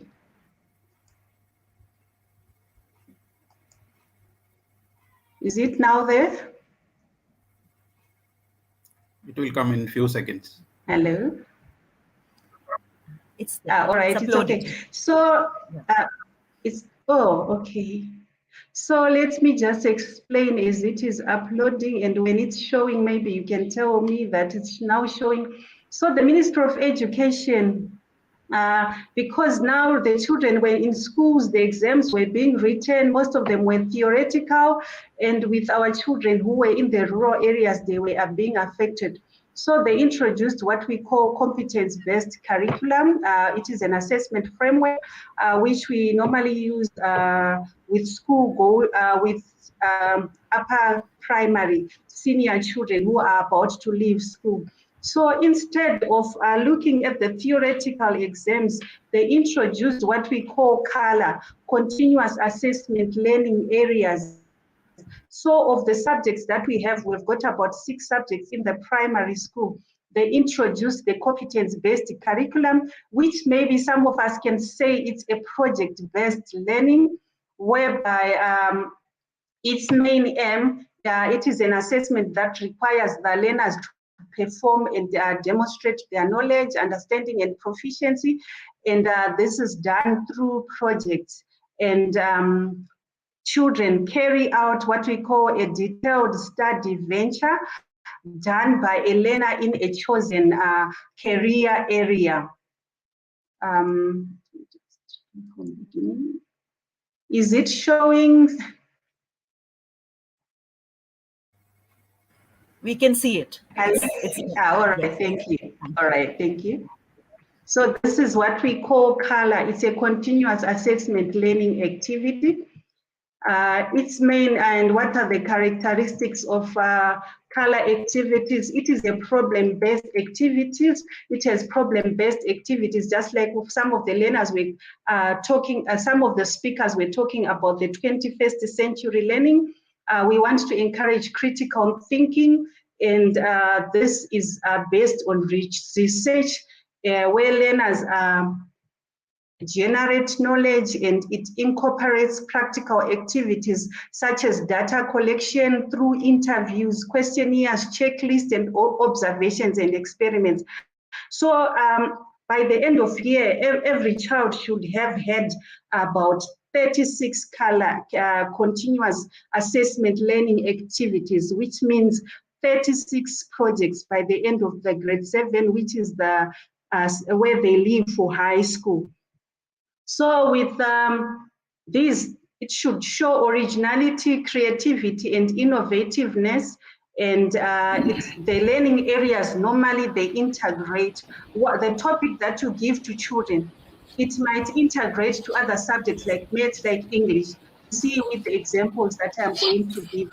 So the type of color tools that are used, we use pen and paper activities, especially in languages. Most of our children who are in the rural areas, they do not have access to computers, so they can use pen and paper. They can also do continuous assessment learning areas in physical education, where they can do some projects on sports. For example, if they are doing athletics, how to change the button sticks, they can also do mass displays. So with the subjects that have been introduced right now, they are not only academic, we are also looking at physical education. We are looking also at visual and performing arts. These subjects, they write at grade 7 levels, that's about 11 to 12 years. And then they can also construct and design structures and models. For example, in science, maybe they visited Victoria Falls, they are asked, can you please design a structure, another structure? So children can design a structure, they can dramatize, and they are given marks. So our marks now for grade 7, they are not only relied on theory. So with color, the teacher is expected to use the syllabus, and then they are given topics, they look at the concepts. When they are marking, they look at different dimensions. For example, if it is a creative writing piece, how was the introduction, how was the body, how did they go and look for material to use? Let me go to the next slide. Then also Elena also has got his or her own guide that they use for this project that they should write it, that submitted at the end of the year. For example, for this color, unfortunately now it's not showing. It is a color. The children were given a problem that in the area there was a problem on safety. And if you look at that color, it is saying that your school is on a busy road like the one that we have, and our teachers are worried about the safety of pupils crossing the road. So the teacher gives them this project. Go out there. He or she takes the children out there by the road. They can do a survey. For example, from 7 to 8, that's the peak period. How many cars passed by? From 5 to 6, people are going back home. How many cars passed by? And children are given a problem in the area that they have. For example, maybe there were so many accidents. So the children are given this project. Then they go and see, you can see that there they are writing the project that they are doing. Maybe they've been given that project. It can be a maths project. It can be a science project. So when they go back to school, they can now do a survey, they can come up with data, they can draw diagrams, they can come up with statistics, and then they can come up with solutions on how best to minimize the accidents that always happen near the school. So these are real life problems that they are introduced into. There is another color, that one is for English, whereby they are given about their school history. Go and find out about what happened, how did your school start, and this is a report writing. They are being introduced to report writing, but using the current knowledge that they should go and look for. Then they go and look about the history of their school and what they would like to know about the school. After that, they go and lay out, they develop and implement a plan to research about the school's history and write a report. So all the children, they are being exposed to the same type of question, they're being to the same type of environment. So it doesn't matter whether these children are in the rural areas or they are in the urban areas, they are writing about things that are happening in their environment, problems that are happening in their environment, and they come up with solutions. This is what maybe we can call lifelong learning, because as they grow up, they are able to come up with solutions to their own problems. So this is how we have done it, because we saw that instead of exposing our children to the theoretical knowledge, not thinking of practical activities, it will disadvantage those children who are in the rural areas. So we're trying to use their environment. It depends with what subject they were supposed to do. If it was science, they'll be given another topic in science. Maybe it's about water harvesting. Children, we go to the rivers there. How can we help children who are across the river to come to our schools? So this is what we call project-based learning, which has just been introduced. So those marks now are taken together with the theoretical marks at the end of grade 7, and they are put together, and the child has got both marks in theory and both marks in practical, and it is an advantage to children from different types who are in different types of schools. Thank you so much. This is what I thought I could share with you about our continuous assessment learning activities. Over to you, Dr. Thank you, Priti ma'am. Patil. Thank you. Thank you, ma'am. It was wonderful to know what your country is doing. It is immensely, knowledgeable, and we've got to know, yes, SDGs are all linked together, undoubtedly. And to reach all the goals, we have to work on them in totality. Wonderful. And your country is doing wonderful job to attain these goals. Congratulations to Thank you. you. Kudos. Thank you. Namaste. Namaste. I take honor in inviting my next panelist, Miss Yogita Kapil. Good evening, ma'am. It is an pleasure to have you here with us. Miss Yogita Kapil is an able administrator. She has conducted various workshops as a CBSE master trainer and trained thousands of teachers. She has introduced many innovative methods at the central level to make the curriculum transaction more interesting. Her passion for excellence and vision, coupled with the indefatigable spirit, has imbued the students and teachers alike with courage and confidence to reach for the sky. Delighted to have you amongst us, ma'am. Over to you. Thank you. Thank you so much. Dear friends, thank you for inviting me to this forum. I think SDGs, it's the requirement of today. It's not just that we talk about it, but it is high time that we implement it. Now, at world level, at global level, SDGs are being implemented, especially I am talking about India. And how can this be implemented in India, in my school, in other schools? This is the platform wherein I will be talking about SDG 6. So, being a social worker, I am a social worker wherein I love to work for the cause of society. I think water is something very, very important.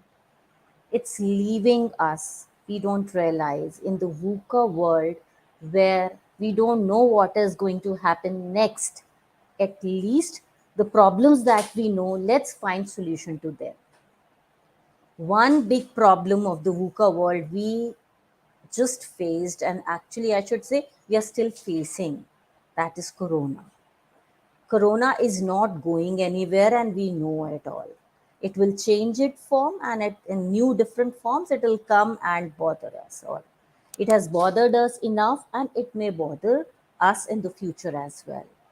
So, keeping in mind the various changes that are happening around, at least something that we can control through our children by educating them at different levels, be it kids level, be it primary level, be it secondary level. I think it's our responsibility to tell children what is it, why should this be done, and what actually can be done.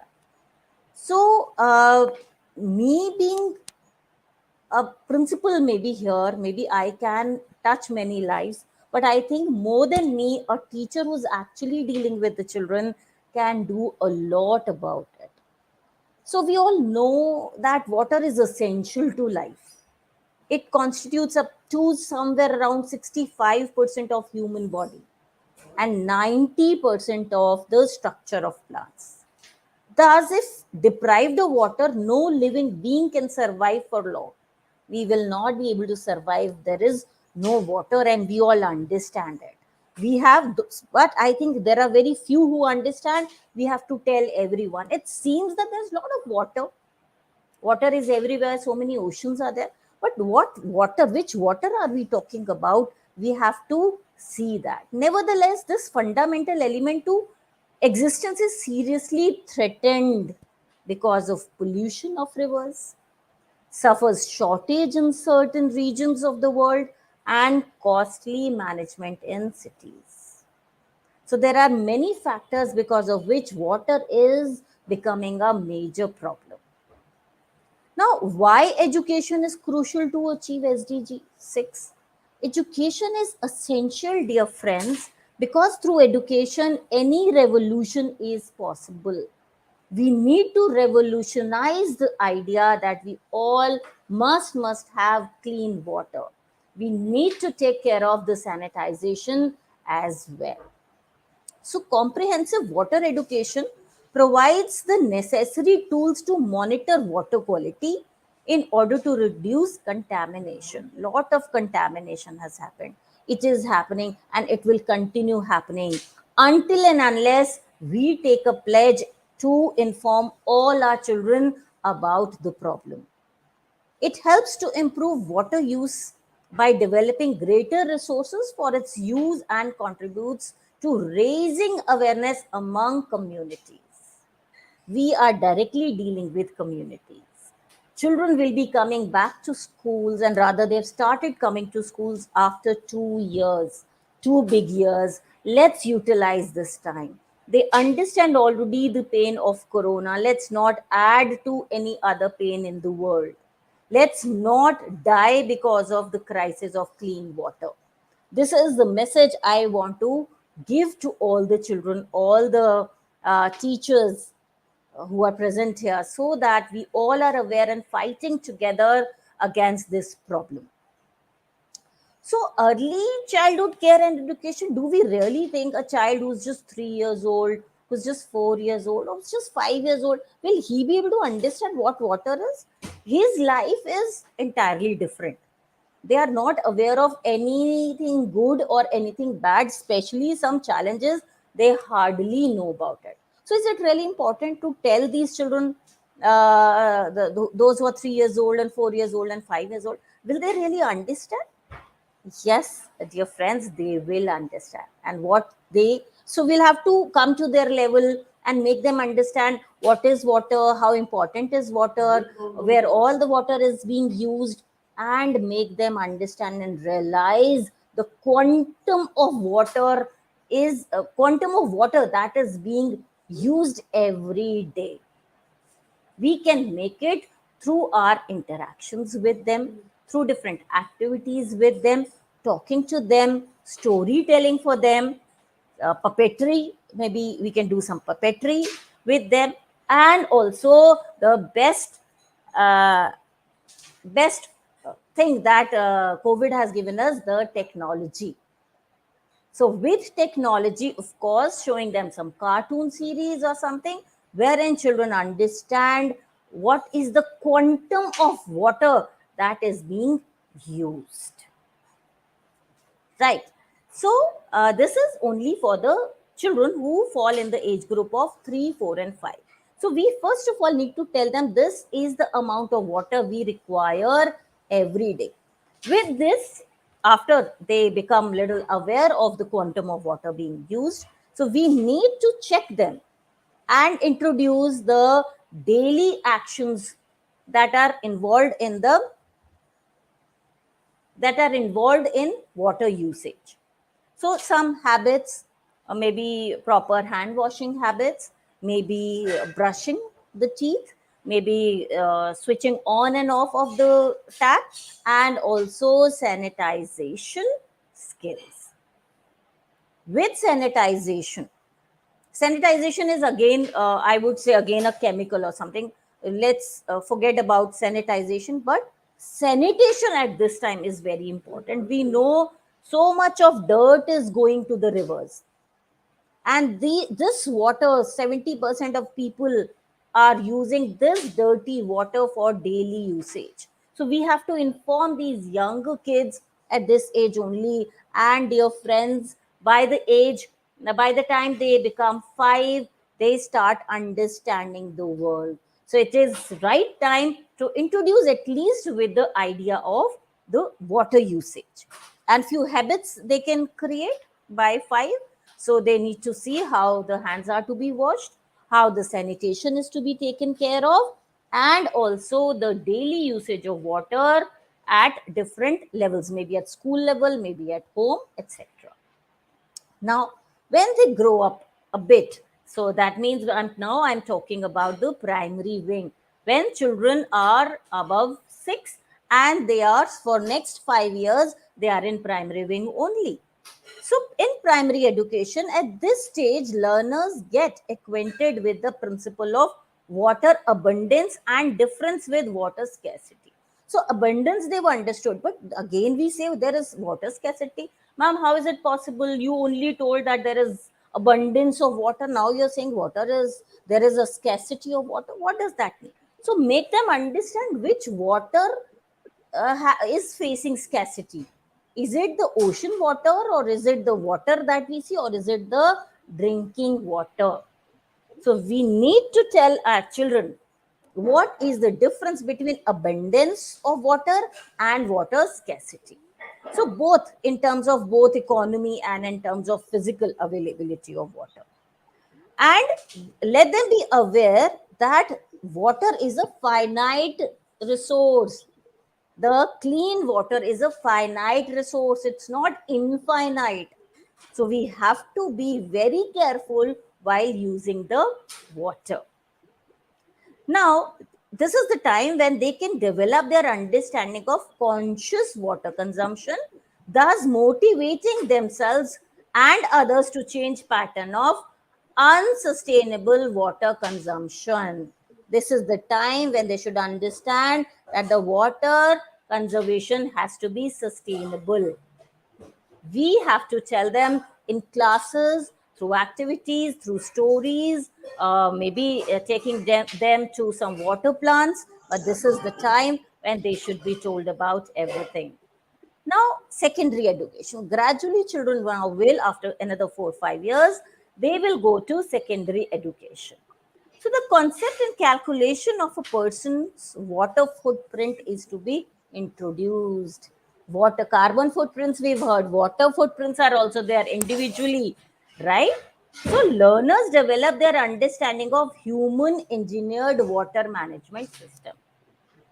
They are grown up, they understand the quantum of water, they understand the problem, and now it's the time when they understand that there is a possibility of human engineered water management system.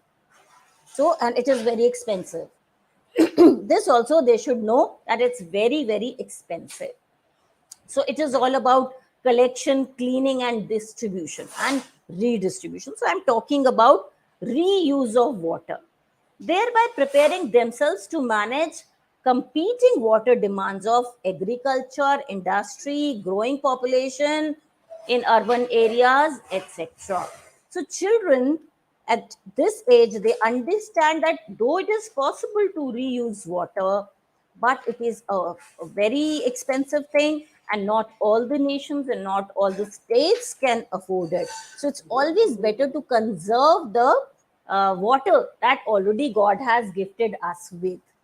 So, how do at ECC level, early childhood care level, and how at primary level this education can be imparted?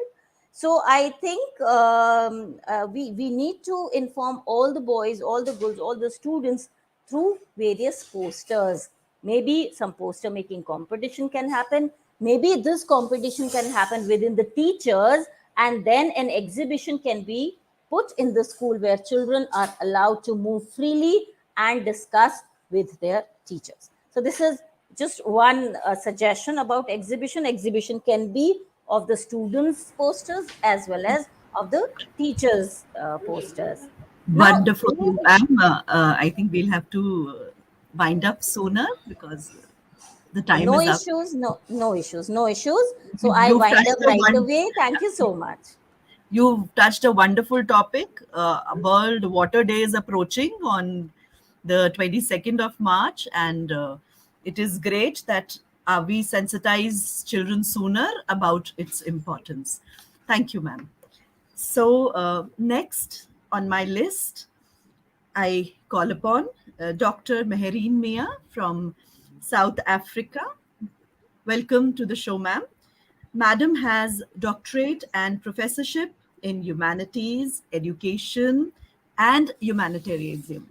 She is a global speaker, international lecturer, transformational coach leader, multiple global award winner, international thought leader, and CBT NLP master. Welcome to SDG in Action, ma'am. We are glad you are here. Over to you. Thank you.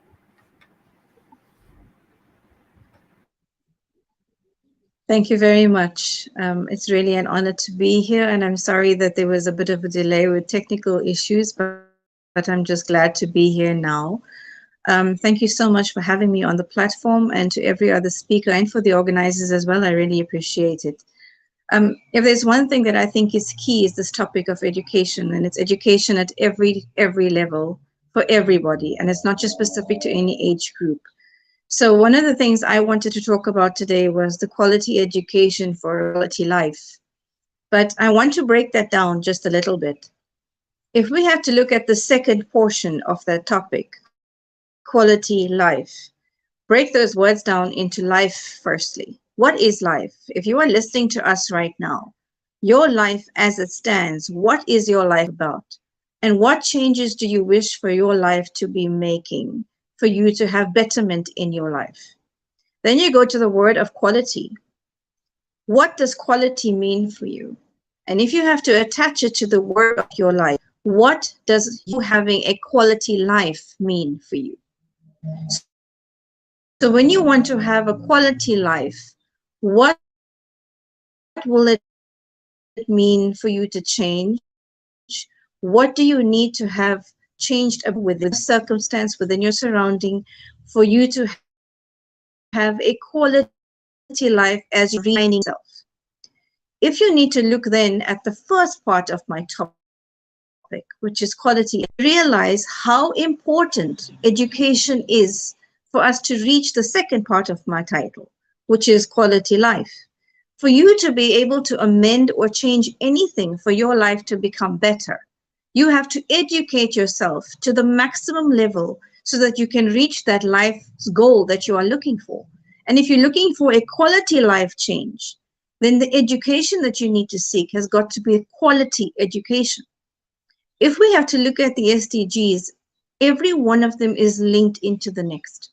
If you're looking at education, education is not just about going to a school and a teacher standing before you and teaching children. Education has to be holistic for us to see the difference that it can impact on a lifespan.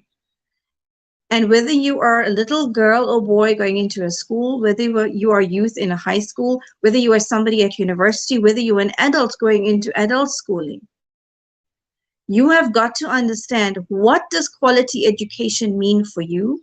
Why do you need it to change for you to see the difference and to feel the difference for it to make an impact in your life? Now, quality education for me personally means that every single person has a basic right to this education.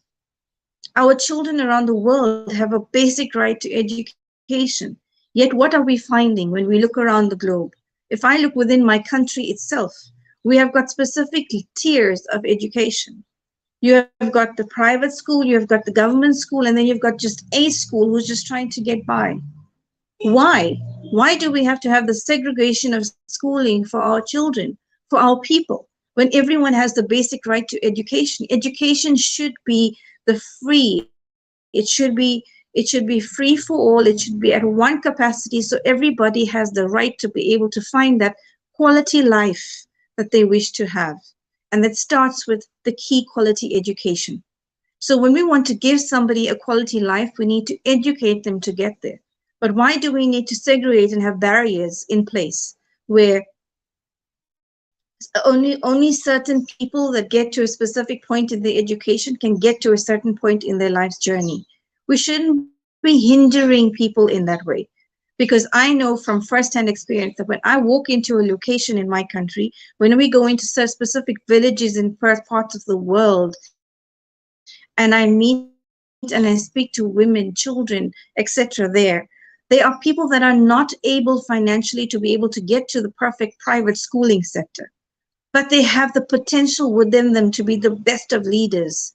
However, the financial means is not going to be able to get them there. Is that fair? Will that allow for them to reach the quality life that they wish to have? Quality education is key. Quality in how we educate is key. So us as educators and leaders in today's world also need to understand that when we're giving off and teaching, make sure what we're giving out is quality. It's quality because it's holistic. It's quality because it will mean something. It will give the impact it needs to give to somebody out there. Because education is key at every level. At every level, whether it be children, like I've said before, whether it be children, youth, adult, elderly. I have gone into old age homes where they are so eager to sit with you. And the wisdom somebody who is elder can give to you can be something you can teach off in your education span today. So let us not restrict what education has to be. Let us rather encompass what education holistically is about, because we need to be able to offer quality education to everyone, because everyone deserves that quality life. And that is why today's topic for me that I chose was pertinent, because quality education is necessary for us to have the quality life we all deserve. But quality education is coming to people at a specific price today. And that for me is the problem. Everyone deserves quality education because everyone deserves a quality life. Because everyone's life journey is worth it for them because everyone is worthy. So, with that in mind, I'd like to just pause there and say to everybody ask yourself the question in your life right now, what is it that you wish to change about your life to become better? What is it that you define for yourself as a quality life? And what type of quality education do you need for you to better your life today? No matter what your age group, no matter what your status, no matter where you are in the world, because your key to your changing your lifespan is exactly just that, quality in education. So we need to marry all of the SDGs to realize that education is paramount, it's key, it will eliminate the poverty issues, it will eliminate the hunger issues, it will eliminate our worldly issues. But it's key for us to first understand for each one of us personally what changes need to be made, what education is required for that to happen, for us to have quality in our life and quality education be brought to us. Again, thank you very much to everyone and thank you to the organizers. And it was really, really an honor to be here today. Thank you, Professor Dr. Mahereen Mia. It was a wonderful talk that you gave, and it is rightly said that education is the powerful tool that can change the world, undoubtedly, and we all are striving towards it. And definitely, with quality education, it is going to bring a change. So, yes, you and me, we all make a difference. Thank you. Thank you for coming. My next Thank you very panelist much. on my list. Thank you. So, may I call upon Dr. Kalpana Dikshit, the last speaker for Group 2? Kalpana, ma'am. Ma'am is here with us. Yeah, Yes. I'm visible. Yeah. Ma'am Okay. is an expert of research, teacher education, guidance counseling, NLP, and she's also a certified trainer. She has served as a professor and principal of teacher education at various institutes of BU, MP, and Shivaji Rao Patil University, Maharashtra. She has been awarded many awards in her career. She is the chief editor of Journal of Educational Sciences. She is a reviewer of International Journal of Management and Social Sciences with almost 300 research papers and 5 books published. She is a motivated learner. Welcome to the SDG in Action, ma'am. We are glad to have you. Over to you, Okay. ma'am. Okay. Good evening, all. Thank you, Dr. Preeti, for giving such a wonderful introduction. Am I audible clearly? Yes, Okay. ma'am, you are. Welcome. Dr. Narjeet, Professor Matthews are here, Haridas are also here. So, good evening to one and all. Today, I would like to highlight the SDG 4, that is the one and important goal of the all goal or 17 goals. So, SDG 4 is to ensure the quality education for all by 2030, and that it include everything like inclusive education, adult education, and the technical and vocational education, financing of the education to upgrade the quality of education, infrastructure facility in the school, and very important thing is that the teacher training and recruitment of the teacher with the new norms, and early childhood education. So all these perspectives are included in SDG 4. So that is the backbone of all the sustainable development goals. And here I would like to share my screen. Am I get permission to share my screen? Yes, ma'am, you can share your screen with Yeah. that share button. Yes.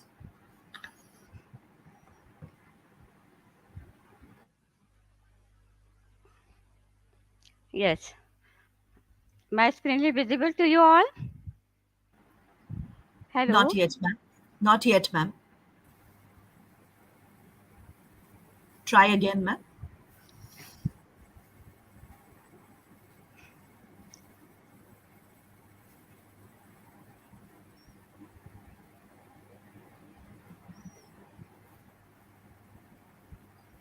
You have to share the entire screen, ma'am. There'll be option there I for am you. sharing. Yeah. Do you find my screen now? Not yet, ma'am. What is the issue? It's Yeah, no, it's uploaded. Yeah. Is it visible? Yes, yes, it is. Okay.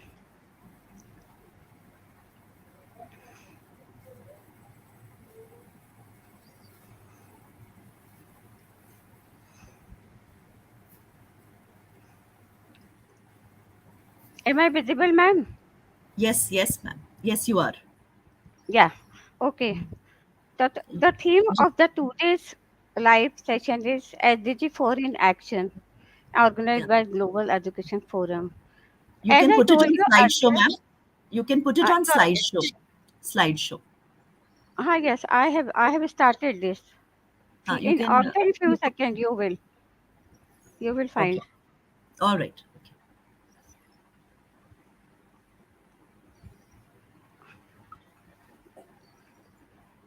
Yes. Ab- Yeah. Absolutely fine. Yes. Okay. So this is my first slide with introduction. Now come on the theme. The SDG 4 is included almost 7 targets and 3 implementation strategies. Target 4.1, as you all know, that is free primary and secondary education. Target 4.2, equal access to quality pre-primary education. And target 4.3, equal access to affordable technical, vocational, and higher education. Target 4.4, increase the number of people with relevant skills for financial success. Target 4.5, eliminate all discrimination in education. And target 4.6, universal literacy and numeracy. And 4.7 is the education for sustainable development and global citizenship.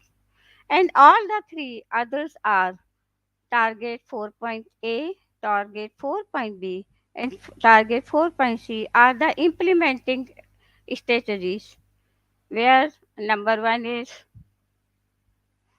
number 2 B and number C is C. The next slide presentation is that the quality education. Why the quality education is important for all? This is because the power of 500 schools can convert a community of over 3 million individuals, and it can influence over 30% of the nation's wealth. It is also reduce waste production by 24 million kg per month, and it can recycle a billion liters of water per month and conserve 1 GWh of energy per month. Why and how? Because 670 million of the students are enrolled, and 617 children and adolescents lack minimum proficiency of reading mathematics, and 75 million adults still remain literate. So these are the some data and figures. My next version is that early childhood development and universal pre-primary education by 2030 ensure that all girls and boys have access to quality early childhood development care and pre-primary education so that they are ready for primary education. What it means? We mean to say the provision of at least 1 year of free and compulsory quality pre primary education is encouraged and to be delivered by well trained educator as well as that of early childhood development and care. Equal access to technical, vocational, and higher education by 2030 ensure equal access for all women and men to affordable and quality technical, vocational, and tertiary education, including university. And we mean to say it is imperative to reduce barriers to skill development and technical vocational education and training starting from the secondary level as well as to tertiary education, including university, to provide lifelong learning opportunities for youth and adults. And the provision of tertiary education should be made progressively free in line with existing international agreement. Then relevant skill for decent work. What are these skills? By 2030, substantially increase the number of youth and adults who have relevant skills, including technical and vocational skills for employment, decent jobs, and entrepreneurship. We mean to say access, equitable access to TBET needs to be expanded while quality is ensured and learning opportunities should be increased and diversified using a wide range of education and training modalities. And what are the skill acquisition? Beyond work, specific skill emphasizes must be placed on developing high level cognitive and non cognitive transferable skills such as problem solving, critical thinking, creativity, teamwork, communication skills, and conflict resolution. Gender equality and inclusion. How can we do this? By 2030, eliminate gender disparities in education and ensure equal access to all levels of education and vocational training for the vulnerable, including persons with disabilities, indigenous people, and children in vulnerable situations. We mean to say gender equality is very much important. All girls and boys, women and men should have equal opportunity to enjoy education of high quality, achieve at equal level, and enjoy equal benefits from education. Adolescent girls and young women who may be subject to gender based violence, child marriage, early pregnancy, and a heavy load of household chores as well as those living in poor and remote rural areas require special attention. In context on which boys are disadvantaged, targeted action should be taken for them also. And policy aimed at overcoming gender inequality are more effective when they are part of an overall package that also promotes health, justice, good governance, and freedom from child labor also. Inclusion and equality is the most important part. Then universal youth literacy. How can we achieve this goal? By 2030, ensure that all youth and a substantial proportion of adults, both men and women, achieve literacy and numeracy. We mean to say action for this target aims at ensuring that by 2030, all young people and adults across the world should have achieved relevant and recognized proficiency levels in functional literacy and numeracy skills that are equivalent to level and education for sustainable development and global citizenship. That is very important nowadays because we are finding everywhere there are dialogue without war. There are conflicting situations. There are egoistic opinion and attitude of the country. So, human rights, gender equality, promotion of a culture of peace and non-violence is very much important.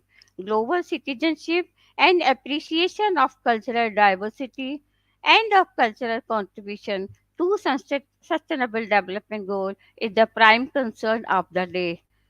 And what I mean to say by 2030, ensure that all learners acquire the knowledge and skills needed to promote sustainable development, including, among others, the knowledge, skills, values, and attitudes required by citizens to lead productive lives, make informed decisions, and assume active roles locally and globally in facing and resolving global challenges and can be acquired through education for sustainable development and through education for sustainable lifestyle also. Global citizenship education, which includes peace and human rights education, as well as intercultural education and education for international understanding. And these are the strategies we have to implement for effective learning environment and to attain the goal of quality education. Build and upgrade education facilities that are child centered, that must address the disability and gender sensitivity, and provide safe, non-violent, inclusive, and effective learning environment for all. What I mean to say, this target address the need for adequate physical infrastructure and safe, inclusive environment that nurture learning for all, regardless of background or disability status. Other means of implementation, this is scholarship. This is also a very much important means for achieving the quality education by 2020 and 2030. This is substantially expand globally the number of scholarships available to developing countries, in particular least developed countries and small islands. We should also focus on African countries for enrollment higher education, and we can include vocational training and information and communication technology, technical engineering and scientific program for each and everyone in developed countries and other developing countries itself. What I mean to say, we have to develop countries offer scholarship to students from developing countries also, and we should encourage students to enroll for the scholarship program, and we should also run the inter-student exchange program so that we can assure and ensure the quality of education by 2030, focus on equity, transparently and targeted at young people from disadvantaged background itself. The most important part of the quality education is the primary education, because change in governance is very important so that we can give the proper education at the beginning age of the child.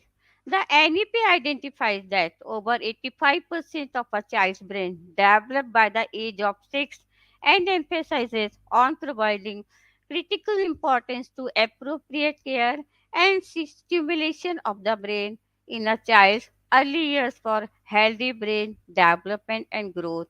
It is also stated that it is therefore of the uttermost importance that every child has access to quality early childhood care and education ECCE. The overall aim of ECCE will be to attain optimal outcome in the domains of physical and motor development, cognitive development, socio-emotional, ethical development, cultural, artistic development, and the development of communication and early language literacy, and numeracy. The responsibility for ECC curriculum and pedagogy which lie with the Ministry of Human Resource Development to ensure continuity of curriculum and pedagogy from pre-primary school to primary school and to ensure due attention to the foundational aspects of education. The implementation of a early childhood education will be carried out jointly by the Ministry of HRD, Women and Child Development WCD. Specific recommendation what we should do. Ma'am, can we wind up? We are a little short of Yeah, time. We are a little short I of will time. go Please. on my conclusion itself. Okay, Yeah, sir? please. Thank you. Yes, yes. I will just highlight the Niti Aayog action plan. Niti Aayog's national action plan takes about outcome-based education and further diluting the input norms in the Right to Education Act, and also appreciated that the Ayog talks about improving the quality of education in school. Then we have to revise and improve the infrastructure facility of our school, and we have to reduce its limitation by giving proper input. And this is my conclusion. However, it is suggested to improve focus on non-technical universities also, primary education, adult literacy, and teacher education program. We have to give proper budget allocation upon most of the important program, and we must utilize it properly. And it is also evident that we have to look after the inclusive education perfectly and elementary child education with prime concern so that we can assess the quality education by the 2030.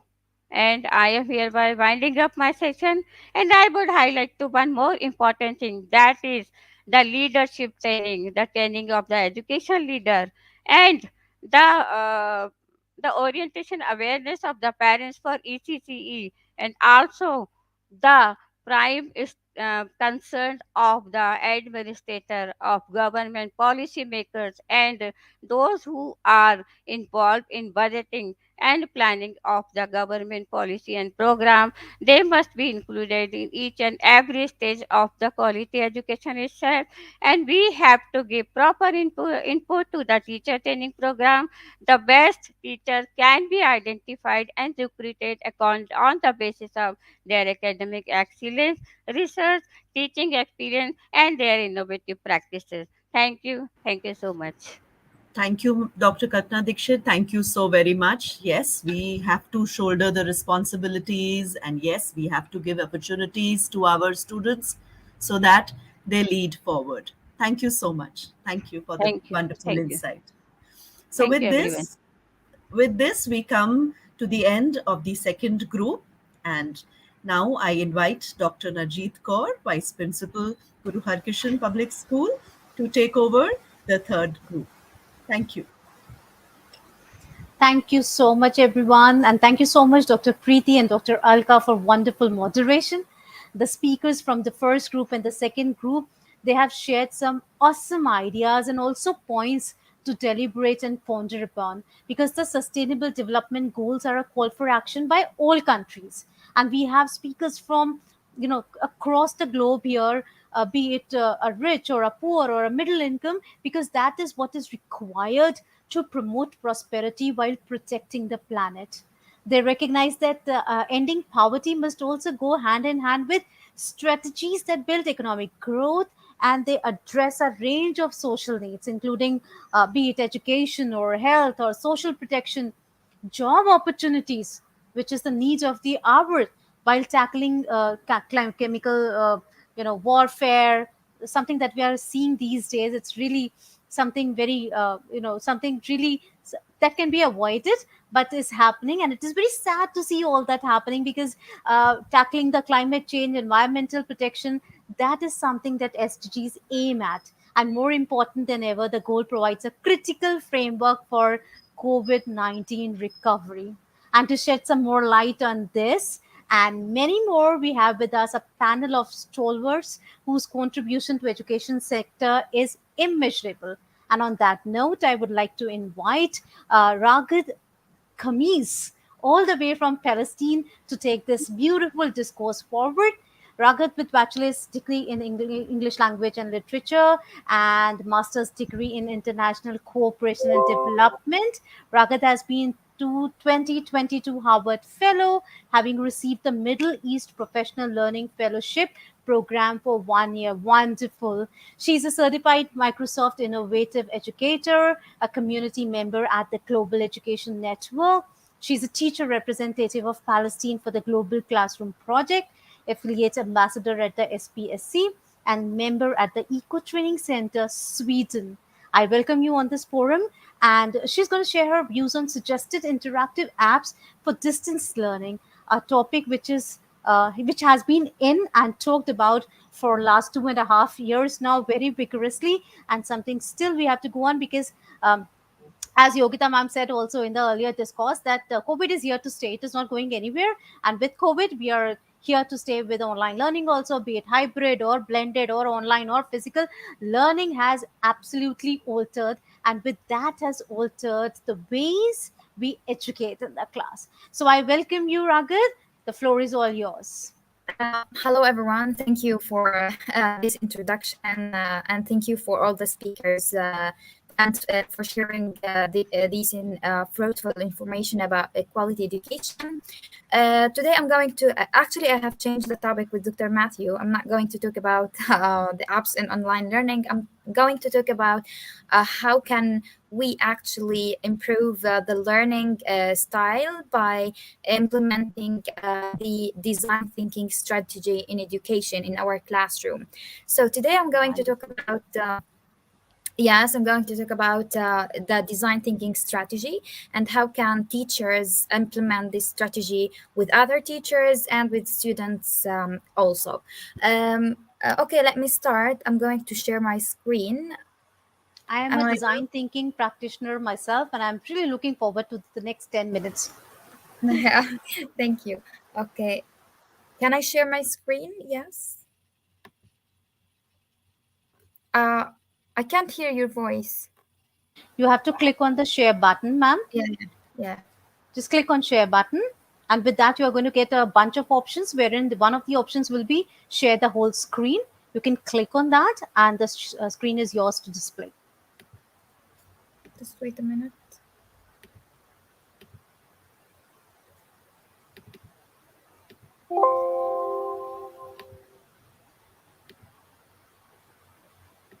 Bottom of your screen, there is a panel of options, say mute, stop cam settings.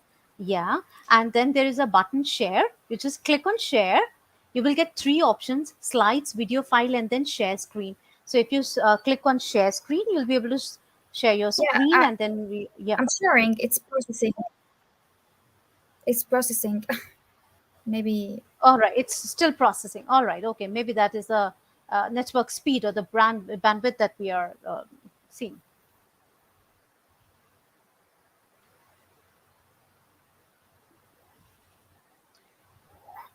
Network speed issues, they're here as well to stay, along with many other things that we are witnessing these days. Can you see my screen? Not is it yet. visible? Maybe it is going to be up. It is going to be up in next 2-3 seconds. Maybe. Yeah, now. Yeah. Here it is. Here it is. Please go ahead. Okay, thank you. So, hello everyone. Today I'm going to talk about, as I said, about design thinking. So what is design thinking? Design thinking is an iterative process in which we seek to understand the user's challenges, assumptions, and redefine problems in an attempt to identify alternative strategies and solutions that might not be instantly apparent with our initial level of understanding. At the same time, design thinking provides a solution-based approach to solving problems. It's a way of thinking and working as well as collection of hands-on methods. So we have many phases and the steps for design thinking in order to implement these strategies with your students or with the other teachers. You have to go through 6 or 5 phases. The first phase of design thinking is empathize. You have to empathize with with the users you're dealing with. And the second phase is define. You have to define the problem, which is called the problem statement. And then we have to ideate, to find solutions, practical solutions for the problem that you are searching a solution for. Then you have to create a prototype. You have to create a 3D object that represents the solution for the problem that you're tackling. And finally, you have to test your solution. So I'm going to talk about these stages in detail. So as I said before, the first stage of design thinking is empathize. You have to research your user's need. Here you should gain an empathetic understanding of the problem you're trying to solve, typically through user research. Empathy is crucial to a human-centered design process such as design. Raghav, can I, if I interrupt, are you sharing the screen with the first slide only, or if the slides are moving? Because we are able to see only the first slide. Yeah, it's moving. Actually, I am in the first slide. Yeah, because we are only able to see the introductory slide, which says design thinking. Why? Yeah, do you see now? Yes. Yeah, I see now. What is design thinking? The second slide is here. And as I said, we have design thinking phases. The first phase emphasize, define, ideate, prototype, and testing. And now I'm going to talk about stage number 1, which is empathize. So you have to research your users' needs through interviews. You have to interview your users in order to understand their needs and the challenges they are facing. Here you should gain an empathetic understanding of the problem you're trying to solve, typically through users' research. Empathy is crucial to a human-centered design process such as design thinking, because it allows you to set aside your own assumptions about the world and gain real insight into users and their needs. And the second stage is define. You have to state your users' needs and problems. So after interviewing your user, the partner you're interviewing, you have to state and to identify the problem. So it's time to let me see. So it's time to accumulate the information gathered during the empathize stage. You then analyze your observations and synthesize them to define the core problems you and your team have identified. Then the third stage, which is ideate, you have to challenge assumptions and to create ideas, which are solutions for the problem you're dealing with. Now you're ready to generate ideas.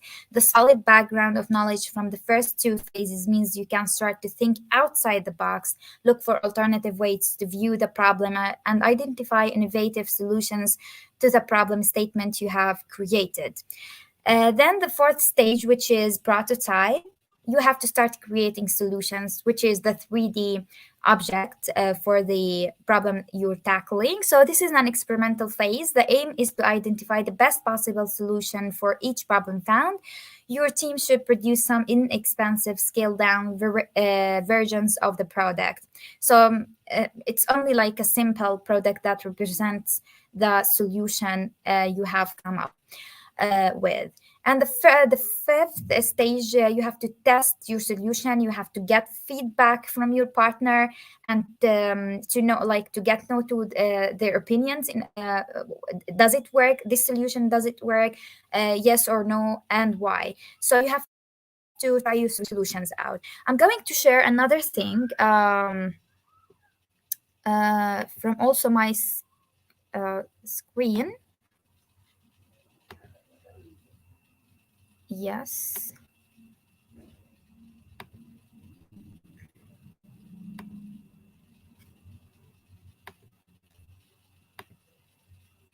Can you see my screen? Sharing. I don't know what screen happened. is visible. Your screen is visible. It's on a slide which says stage 5. Test and try your solutions out. I'm going to share another document. If you're trying to show some other document, then you will have to take this the face down, and then you will have to change the tab to show, because this is showing full screen. You are presenting the entire screen, so maybe that is why the other tab that you are trying to display is not visible. So take this tab down, and then you show the other tab. So share screen again.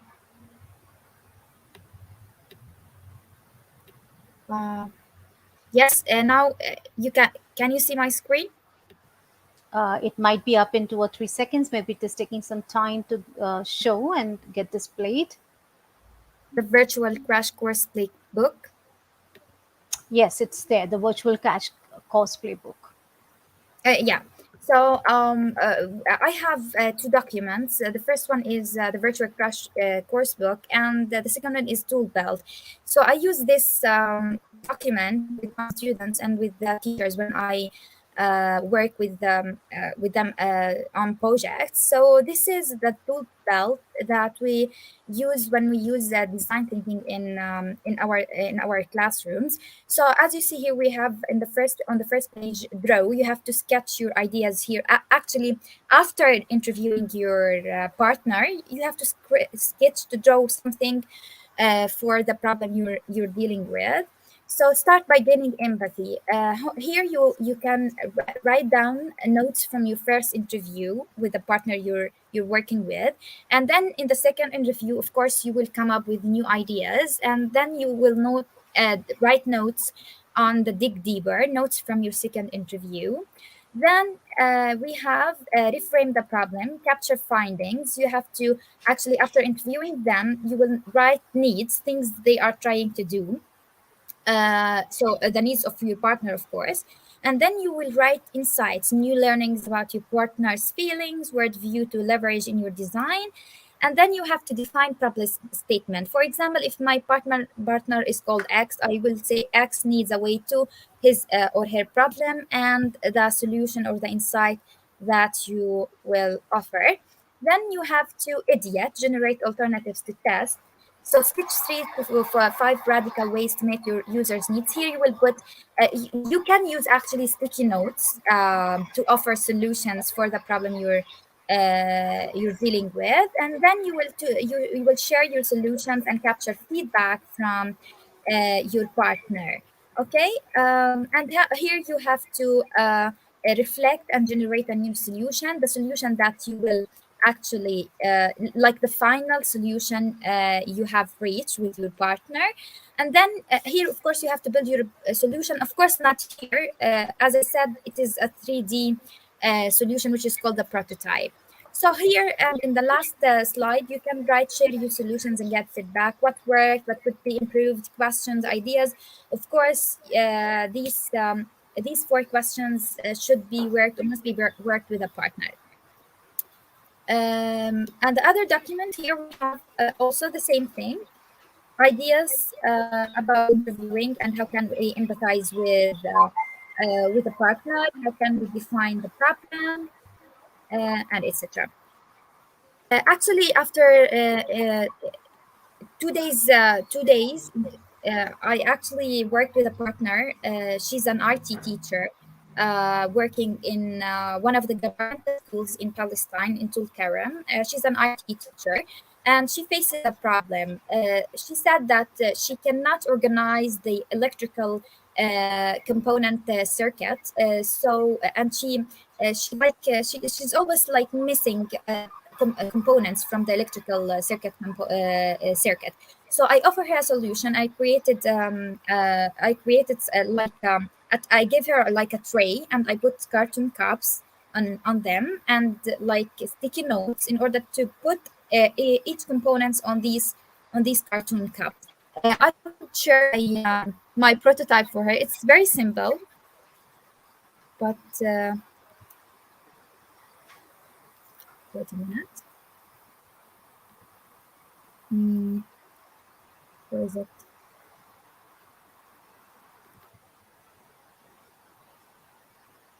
Yeah. So here it is. Yes. So this is my prototype. Can you see it? Yes. Yes. Yeah. So this is like the prototype, the recent prototype I offered my partner here. Yes. And this is the process.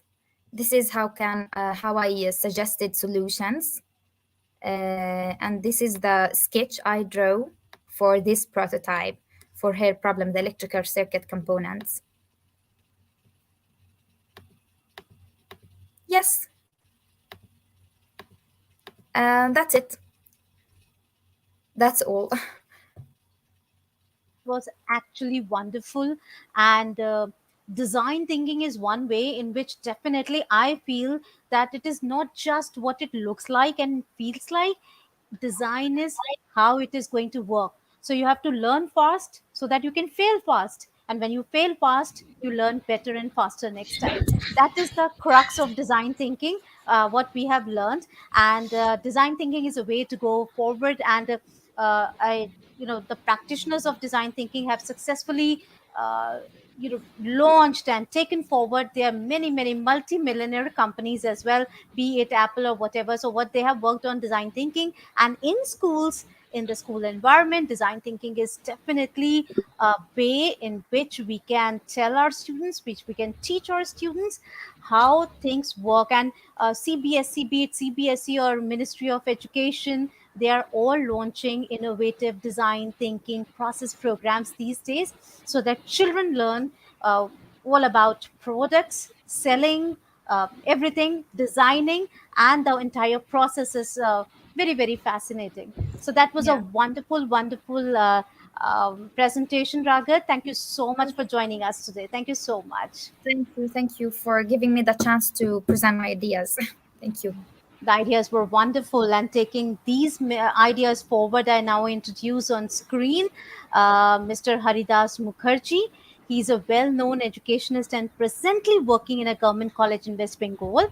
Mr. Mukherjee worked in India and abroad since 1994 as an academic coordinator, curriculum designer, mentor, and teacher for CBSE, IGCSE, and IB curriculum. He served as professional counselor and freelance resource person for career counseling, motivational speaker, psychological counseling, new age parenting, social activist, and he is a mentor for teachers orientation program in various Indian schools and international schools. He also works content. He's also working with around content writing, freelance academic auditor, and he's an assessor of well-known schools.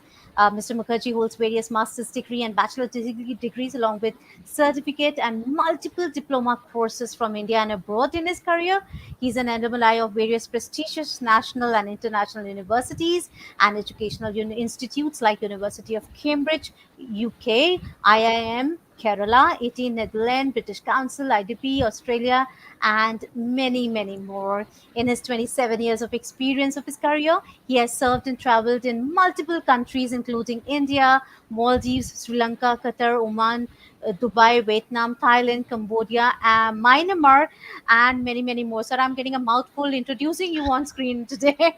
He has worked with more than 25 countries, teaches and taught in more than 140 countries, students from 140 countries. So I welcome you, sir. And in the COVID pandemic period, also, Mr. Mukherjee has done many charity volunteer work and given his expertise in many ways, be it teachers training for digital learning processes, or be it parenting and counseling.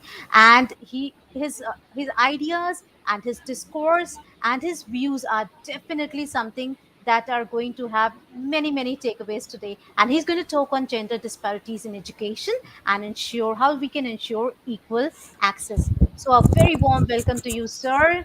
The floor is all Yes, yours. yes. Thank you so much. Good evening. Can you hear me properly? Yes, sir, you are loud and clear. Okay, thank you. It's my great honor, and I feel privileged enough to be here. Thank you so much, Matthew Thomas sir, and Dr. Narish Kaur ma'am. Thank you so much for giving me the opportunity to speak before you. And mostly, I want to congratulate all the educators and speakers, those who have delivered their sessions very nicely. And yes, it's a time bound, but what to do, we will have to maintain the protocol.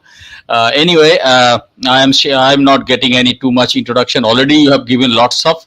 I'm not that type of. Still I am saying that I am a lifelong learner. I am not a teacher or I am not a mentor. Still I am a learner. And in this regard, today I want to discuss about the SDG 5, especially the gender inequalities, and how to decrease the what do you call this type of problems. I am sharing my screen. Okay. Share screen. Yes.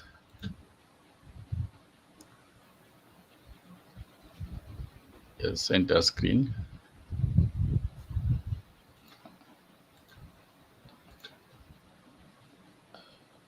You are in the show. Yes. Okay. Thank you. Uh, Sir, okay, here I think your screen is up, sir. yes. It's here. Clear. Yes, sir, it's all clear. If you want to change it, okay, we have a slideshow. Oh, way to go, sir. Fine. Right. Yep, yep. Okay. Okay. Good Good. to go, Thank good to you. go.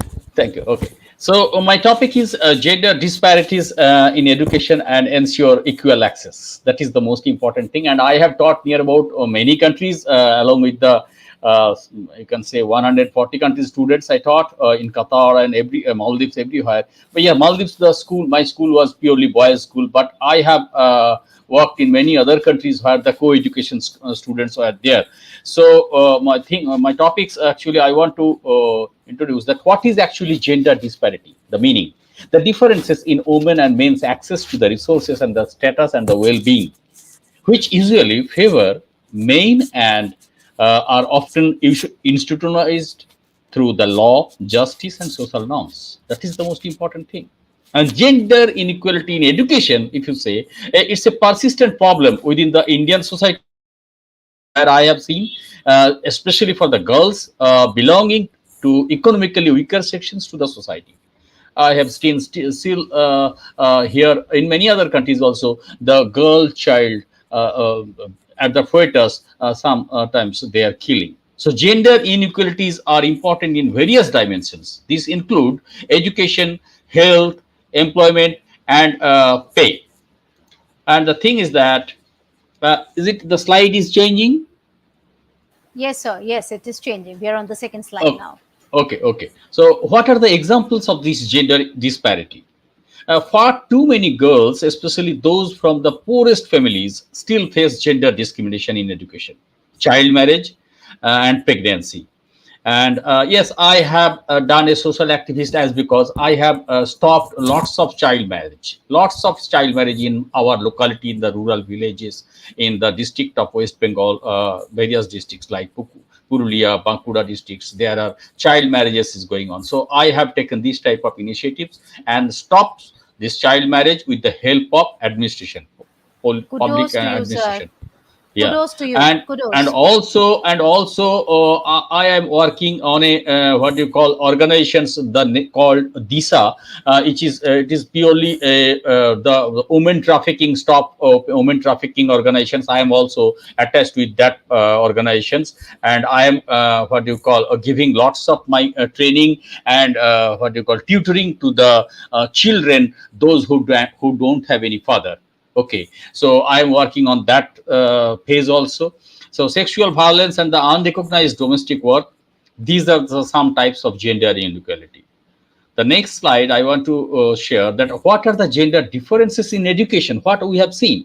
In fact, both the girls and boys are getting much more education today than they were in 60 years ago. Yes, it's true. And the average level of education among adult men was 4.1 years in 1960, where nowadays it is near about 8.6, which is in 2010. So, and now I think it will be near about 13 in 2020. So the share of men with no formal education dropped from 37% to 10% over the same period, and the women education has been increased. So, what are the causes of gender disparity? The main thing, the 10 causes I have, well, what do you call, go through it. That first thing is the uneven access to education, lack of employment equality, job segregation, lack of legal protection, lack of bodily autonomy, poor medical care, lack of religious freedom, and the lack of political representation. That is the nowadays the Indian government has taken an initiative that for the parliament or for the Lok Sabha or Vidhan Sabha or any other constitutions or assemblies, the ladies seats should be reserved. It's a great what do you call initiative, but still I have seen the gender disparities are there. So how can we reduce the gender disparity? So if we want to focus the 10 ways, it's the major, the promote the gender equality in daily life. First thing is the share household chores and childcare equally. Now we are not easily taking. Suppose if any family have one daughter, two daughter, three daughter, and four daughter, the grandparents and the others are giving some bad comments to the what do you call their mother. Those who have five children, daughter children in a family, they are not taking in a good way. So that is the biggest thing. This child care they are not taking equally. Watch for signs of domestic violence and support mothers and parents. That is the we can promote.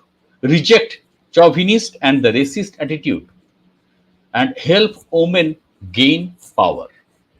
Listen and reflect. I am working with the women trafficking organizations, which is protecting and stop.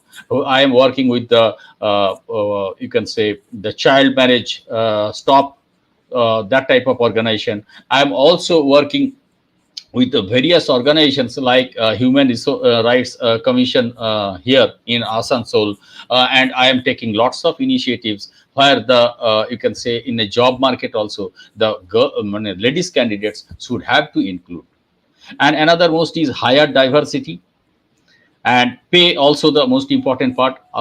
Here still the ladies or the you can say female the candidate are still they are what do you call compromises to get the promotion. Sometimes I have seen to get the a higher level, to go to the next higher level, or to get some another new job, they are sometimes compromising. Even we have seen lots of compromisation into the film and television industry also to get the acting job.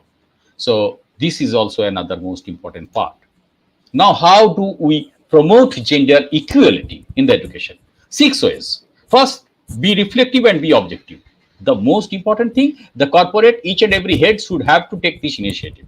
Get feedback from the colleagues and the students for the means classes, and use gender neutral languages. Someone I have seen in the biodata or the resume, they are writing name, father's name, address, and sex. No need to write sex. You can write the gender. Still, we are doing these mistakes. I have seen lots of, because I am also attached with the many educational institutions for the recruitment process in the HR process. In the biodata, in the CV, they are writing name, address, father's name, mother's name, such and such, blah, blah, blah. And the thing is, and nationality Indian, and lastly, and the thing is sex.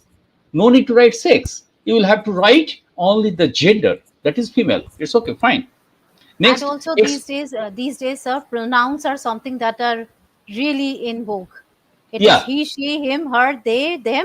It is all up yes, to you. You need not mention anything if you want. yes, exactly. And this is the nowadays it's a need of the hour. It's a more burning issue. So explain the context and sit and group students intentionality. That should have to maintain. Use project-based learning systems. And next, how to promote gender equality in the classroom. As because I have worked in many countries, especially the Southeast Asia countries and the Gulf countries, the various, it's a wide range of differences. The girls in the Middle East, the students are much, what do you call, they are conservative, they are sitting in a different way. And also I have worked in Oman, Muscat, I have seen what do you call, the girl students are entering in the computer lab in a different way, the boy students are entering in the different way. So the first, and each and every administration should have to maintain the be reflective and be objective. That is the same thing. Use gender neutral language, avoid stereotyping children, self-regulate your interaction with the children. Asks all students to participate in a variety of classroom courses. Sit and group students intentionally and use project-based learning. So in the education system or in the classroom system, more or less are the same. Now, how does gender affect teaching and learning? In subjects like language and art, still we can see the arts and students and art, especially the girls, are taking philosophy, political science, history, geography, and other subjects which is related to art.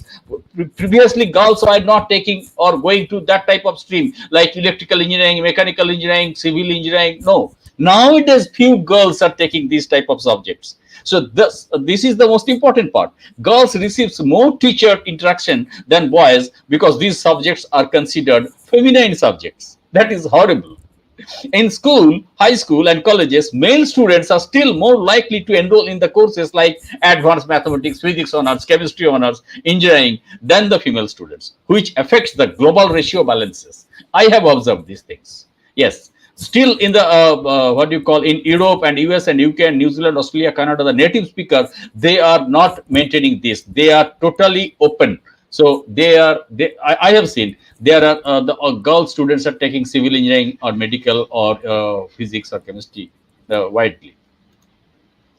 Now, what is the role of school in gender equality? The positive effects of the education include improved maternal health, reduced infant mortality and fertility rates, increase prevention against HIV and AIDS. Yes, I have also worked with a team to distribute the test kits and the precautionary measures, and some seminars or symposium or workshop I have arranged to make the awareness on HIV and AIDS. Yes, in our locality and surrounding the red light area zone, I have a team of visitors. I was there. In addition to increased opportunities for women and girls. Now, how can gender inequality be reduced with the family? The gender inequality can be reduced within the family as by education, both girls and boys, giving equal facilities for both the genders within the family. Girls should be equally loved. Yes, I have my son and daughter both. So I know the values and cultures, what they are following, and they are still in my heart equally. Yes. Okay.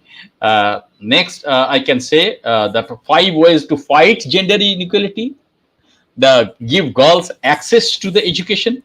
Still, we will have to increase it in India or any other third world countries.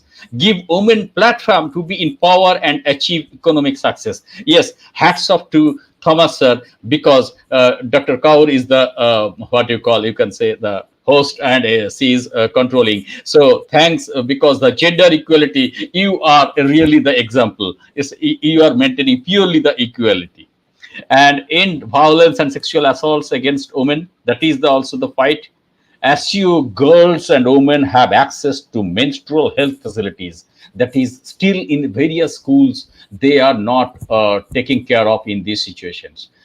Nowadays, so many I have worked in many countries and the schools, co-education schools, they have some specific stores, and which is free of cost. They are giving the sanitary pads and napkins free of cost at the schools. Okay, but still in India, the girl child is facing a problem in the rural areas, schools, and what do you call, some even urban area school also, they are not providing this type of facility. It should be maintained strictly. And end child marriage. Yes, we are working on it. Hope for the best. Let's 2030, I think it will be finished. How can we reduce gender inequality in India? Creating awareness, though it's India, as because I am Indian, so I have mentioned it, but it is, you can apply for your globally.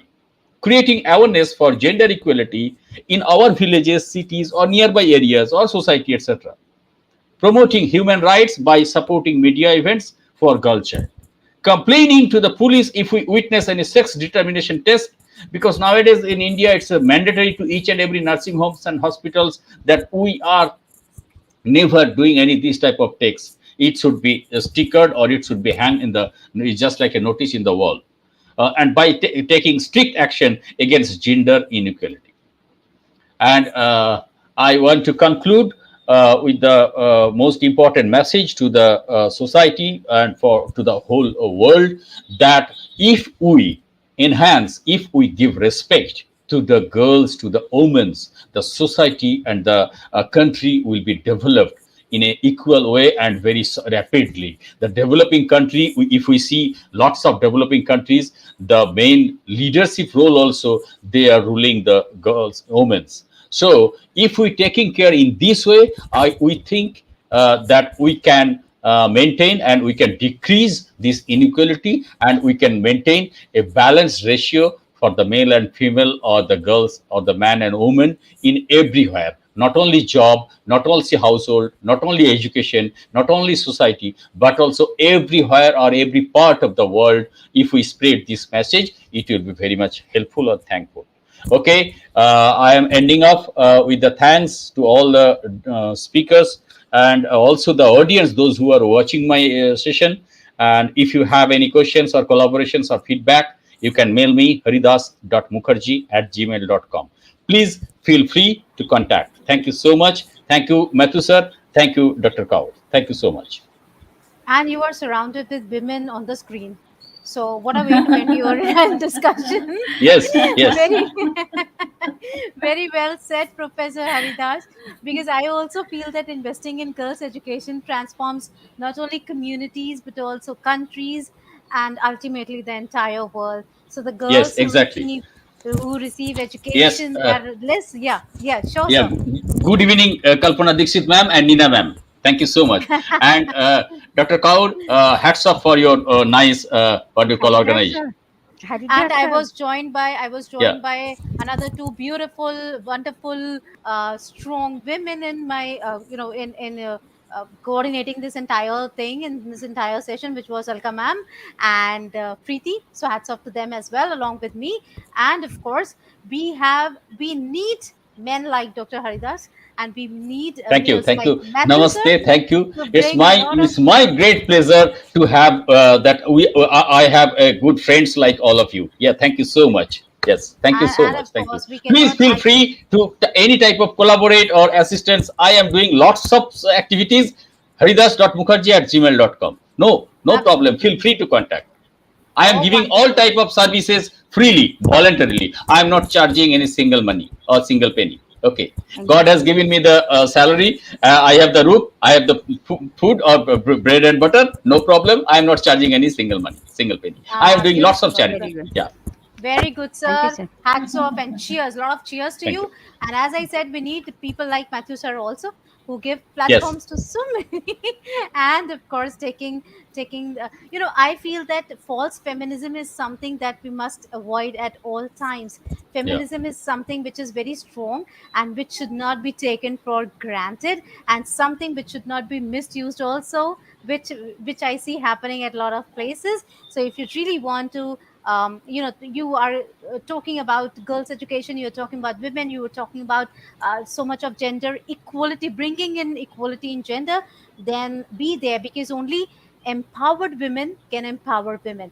So Yeah. be those empowered And women if and we be those empower, and if we empower the woman, really the country will be empowered. Yes, it's true. Absolutely, absolutely, It's absolutely. true. So a wonderful discourse. And taking this discourse forward, I next have a speaker who is a dear friend of mine, Nina Matthews. She is a co-founder for AIF and founder for Me and Mine, and a lady who has such beautiful energy to her. Whenever she's on the screen, she brings that energy on screen, and she inspires and gives a lot of points and takeaways And for Nina ma'am others. also have another identity. Please explain.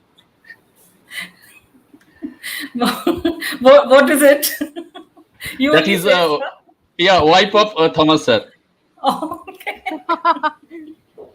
That is Matthew sir's identity, not Nina's. We have been Yeah. talking about feminism. So Okay. they Anyway, both are such a beautiful Matthew sir couple, is, and they yes, both he should have to feel proud enough. Yes. Matthew sir, Yeah. please be on screen. Yeah. Why Putting your not? name, put your We photo. are ending up. Yeah, we are ending up the session. So we should have to. Yes. It's a team. I was enjoying the banter. So silently, I was behind the screen. I was enjoying myself. Haridas Da was, as You usual, are in a his usual full steam. He was going ahead. So I Yeah. was really enjoying. Yeah. If you call me even 12 o'clock midnight also, I will be enthusiastic. We can Yeah. see No your problem at passion all. and enthusiasm for this. Thank you so much for coming on. Gender equality should be there. That's why at least one male and three female, it's not fair. So that's why Matthew sir should have to No, enter. Thank you so I much. was just allowing you to enjoy the company of beautiful ladies. So Thank you. Thank you so much. Thank you, Dr. Haridas. Thank you, Professor Haridas. Thank you. Thank you Yeah. that we Okay. you made the environment absolutely light after such heavy discourses and Yeah. beautiful thoughts and beautiful personality you have. So thank you so much No, for it's okay. joining us. Thank you. And of course, Thank you. Nina now. The floor Yeah. is yours, Nina. Please go Yeah. ahead. Please. Thank you, Dr. Narjeet. Thank you for setting up this stage. I was thinking that towards the end, everyone is going off to sleep. No one is going to be there. But thank you to Haridas sir for lighting up that flame and putting that energy into it. Thank you so much. It's become my job has become more easier over here. Yes. Sharing my thoughts because you have awakened everyone over here. You've Yes. Yes. involved and Exactly. engaged Yeah, everyone. So session. that's The session should be yeah. charming and enthusiastic. Yes. Oh, Yeah, it's not like a theoretical one-to-one essay. Okay, we are absolutely. displaying the screen and the text we are reading. It should be charming. It should be vibrated, right? Yeah, Yeah, absolutely. absolutely And agree you with are, you. Okay. Yeah. you are a vibrant personality, I must say. Okay. Really, really enjoyed listening to each Yes, speaker right from the beginning. Alka ma'am, Preeti ma'am, all the speakers, and Haridas sir, all hats off to you for all Thank you that so much. brilliant Thank you. share. Thank you. So, Thank you. my topic today is Yeah. fostering creativity in learning spaces. And like all the other speakers who said that they are learners, I'm also a learner, lifelong learner. Yeah. So yeah, definitely, if at all, like I always miss the live audience because I love interacting. So I just wanted to ask in the audience if you could just type what is that one word, that one phrase, or one quote that comes into your mind when you think of creativity or being creative. What is that one thing that comes into your mind? Just type it in as I move forward with what I have to say, but I'll be really glad to read your comments on that. So, thank you. Um, Before I move forward, let's take one scenario. Let's suppose you go to a high school or senior school class and you ask them who is the most creative person in this whole class. And the chances are that they'll point in maybe two, three, or four directions. And wherever they're pointing, maybe that person is extremely good in singing or art or dance or some kind of creative field. You go to kindergarten class, they will not be familiar with the word creativity, but give them a piece of paper and crayons and tell them to do something with that. And believe you me, each child will be at it enthusiastically. They will scribble, doodle, draw, or maybe even fold the paper, crumple it, or do something, but they'll have some kind of explanation for what they have done. And they will immediately express it so well. That for me is the inner brilliance, that inner creativity that is in them with whatever they create that time. So I have always thought that why does, as we grow, and become adults, why do we say to ourselves that we are not creative? What stops us to think that we are not creative? Whereas each one of us is born with that inner brilliance. Why does it diminish slowly? Is my question for each one of you today. Why does it diminish? What makes it dim? What makes that light dim over the years? Let's take another scenario. Um, there is DIY products that you have bought, which needs to be assembled or connected or something you've bought. Put it in your home space or your office space with people around it and ask them a question. Now, what do we do with this? Chances are one person would immediately take the manual, read the instructions.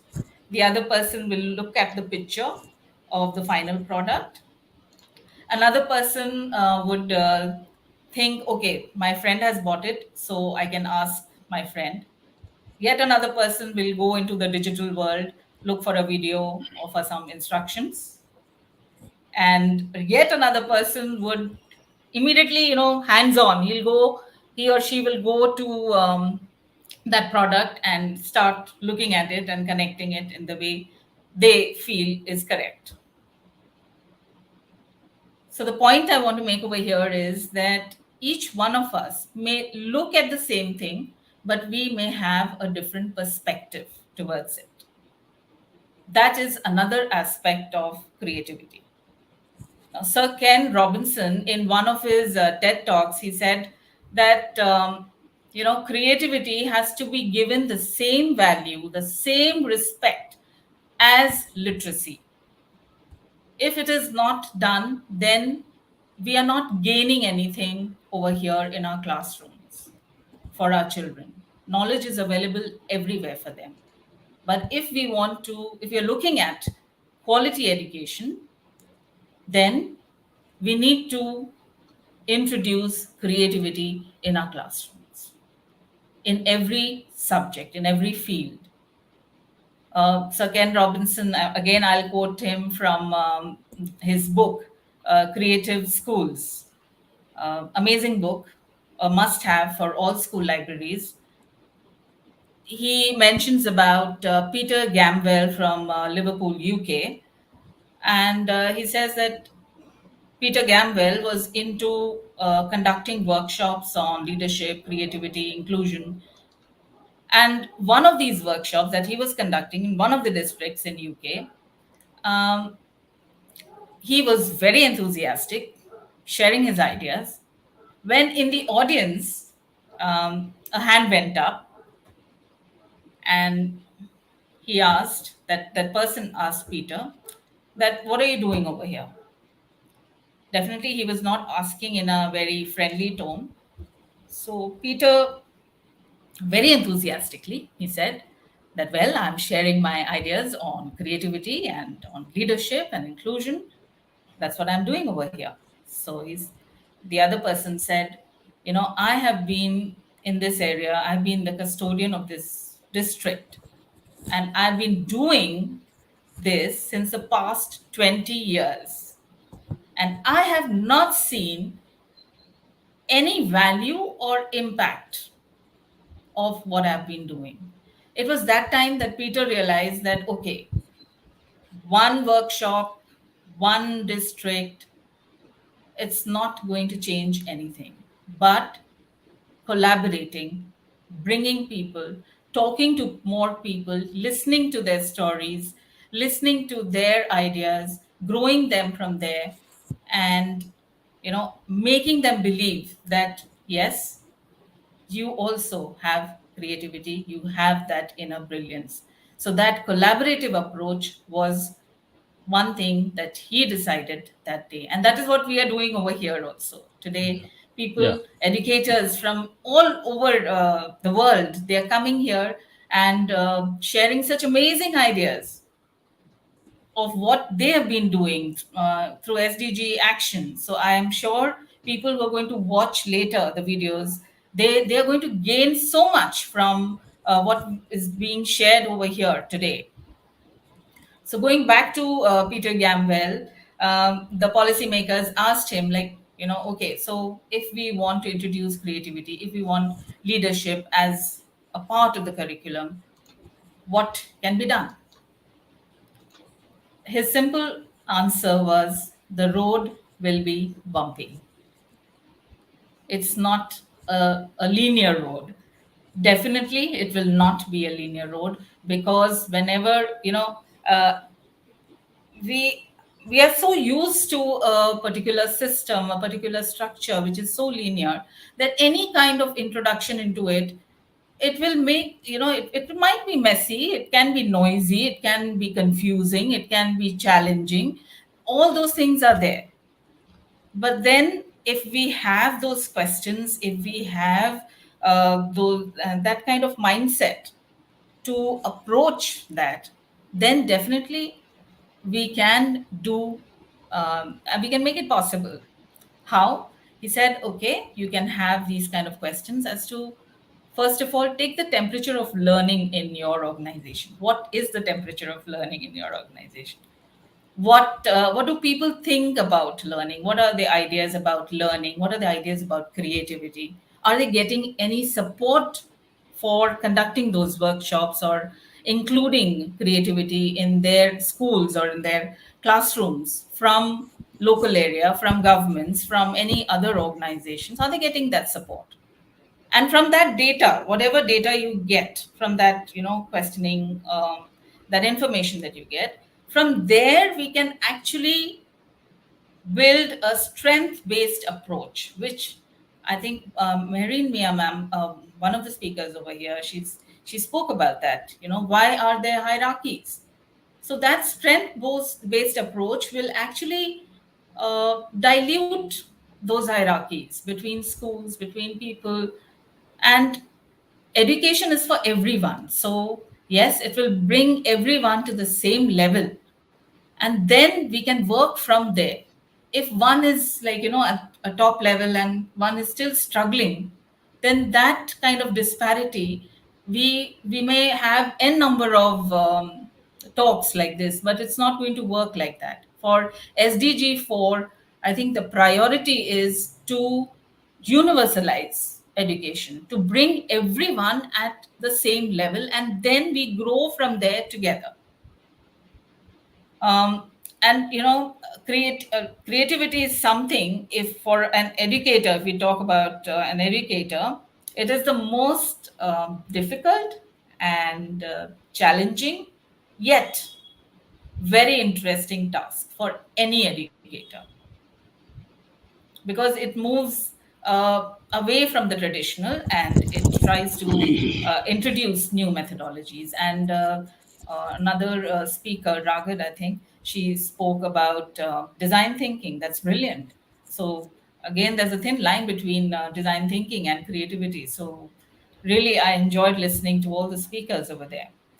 So yeah, cultivating creativity in the classrooms is essential, and it's an organic process. Suppose you have a project in mind, and you have structured it in a way. You might start with something and end up with something really much more than what you had planned, or you might start with something and the entire plan may just fall flat on the face and it will be complete failure. That is what creativity is all about. Creativity is not about success. It's about giving permission to be wrong, to fall, fail, and succeed. Like Dr. Narjeet also spoke about it just 5 minutes back. So yeah, that is what creativity all about. And if we also talk about a class of children, and you will see their behavior in the sense that you can ask them. They have so many interests. They will be so much interested in music. They will be so much interested in playing football. They love music, but they will hate music lessons. They love playing football. They'll hate the rigor of football coaching. Why? Because this introducing creativity, fostering the climate of creativity in a classroom is actually a process. It's not immediate, it is a process. So the process could be understanding the interests of children. For example, let's take a hypothetical classroom interested in music. Each child will be listening to a different kind of music. Some will be interested in pop, some in reggae or classical or western vocal. Every interest will be different, but then listening with enthusiasm, taking interest in their interests, which will build actually a culture of respect in the classroom for others. Sometimes the classrooms are not democratized. So if it is not democratized, if it is not treating everyone's interests equally, then the creative fields get affected. Oh, okay, I'm interested in this kind of classical. So what, they'll laugh at me. Oh, he is or she is singing like this. So they, the ridicule factor, so that has to be removed completely from the classroom atmosphere. Secondly, once that interest and the respect culture is maintained in the classroom, then what we can do is play that different types of music which the children are interested in, those gaps, in the classroom gaps only. If you have a science class or a mathematics class, no harm in playing music which which a child is interested in, and meanwhile others also enjoy and listen and come to know, okay, this kind of music is also there in the world. And the next stage is, you can invite people locally who are into that music, whom you think you can actually partner with them, have an orientation with the principal or the class teacher as to what they're going to share about their challenges, about their choices, about their struggles and their success. And children can actually interact with them, ask questions. Our children have stopped asking questions. But if we bring people from outside, people who are interested in their fields, or people whose interests match with their interests, they will definitely ask questions to that person. And that is how we build that curiosity in our children. And digitally also, you can use the digital space before telling the child to buy a particular instrument or an equipment for which is required for a creative field. Digitally, you can tell them, okay, this is the app, go there, do this, and the child will actually delve deeper into that creative field and will understand and make a judgment on himself or herself, saying that, okay, I'm not interested in this. So then they save money, the parents at least save money on, not wasting money on buying that equipment for the child. And the next thing that can be done is, when the child has found the interest or the creative interest, the creative field interest, what can be done is, the final thing is, presenting or creating their own piece of music, or participating, if it is a sports, participating in that same sports at a higher level, at a class level or a school level. That is going to bring that spark of creativity in them. That is going to charge them, challenge them. So these, I think, are brilliant steps that can be taken to foster the climate of creativity in classrooms. And fostering the climate of creativity in classroom doesn't mean, it in no way dilutes the importance of mathematics, science, or languages. The only idea of fostering this climate of creativity is that when the child passes through school, each child should be aware of their strengths. That is the whole idea. It actually creates a balance where the teacher shares her passion and encourages the children to share their strengths too. So, yes, fostering climate of creativity is actually going to do wonders for the entire learning environment and have a positive impact at all levels. So, thank you so much. Absolutely, absolutely, Reena. Absolutely. Excellent suggestions to inculcate creativity in the classroom. And creativity is itself a very broad subject. When it is very easy, it's very easy for everybody to look at creativity as a particular skill or assume that I can draw, I can sing, then you must be creative. But the reality is far more than that. It is fair to say that creativity has been the driving force actually behind the most ground breaking innovations of our time. And if you Yeah. look around, we will see that we are surrounded by innovations that would never have happened were it not for educators who had fostered this climate of creativity in their classrooms, or the children who were creative and determined enough to embrace this kind of ambiguity. in themselves. So I think it's a very, very, it's something that we all as educators need to do that. And as Nina very rightly said, being creative does not mean that you do not have to, or the children are going to be taken away from the importance of mathematics or Yeah. science or something like that. They are going to use that creativity in each and every subject that you teach in that Absolutely. classroom. It's Absolutely. just how beautifully they can come up with the ideas that you can use in each and every situation. Give them a situation and they come out of it using all their creativity, and children surprise you every day. Please don't undermine them, never undermine them. They don't even think that pata nahi kar payenge ki nahi kar payenge. They are going to be kar payenge in every situation. Yeah. आप कर पाएंगे कि नहीं पता नहीं, बच्चे जरूर कर लेंगे. Yeah, So absolutely. please do not shy away from experimenting with them with their creativity. And with that, I really would like to express my gratitude to all the esteemed delegates of this session for their presence and contribution to make this discourse on SDGs a great success. I also express my appreciation to all the panelists for inspiring and encouraging us with their opinions and their ideas. And I'm sure your knowledge and presence has been inspirational. And I hope that we all understand that the SDGs are unique in that they cover issues that affect us all. They reaffirm our international commitment for education, health, social protection, jobs permanently everywhere. So these SDGs, they are ambitious in making sure that no one is left behind. Please, let's leave no one behind. And more importantly, they involve us all to build a more a sustainable, safer, more prosperous planet for all humanity.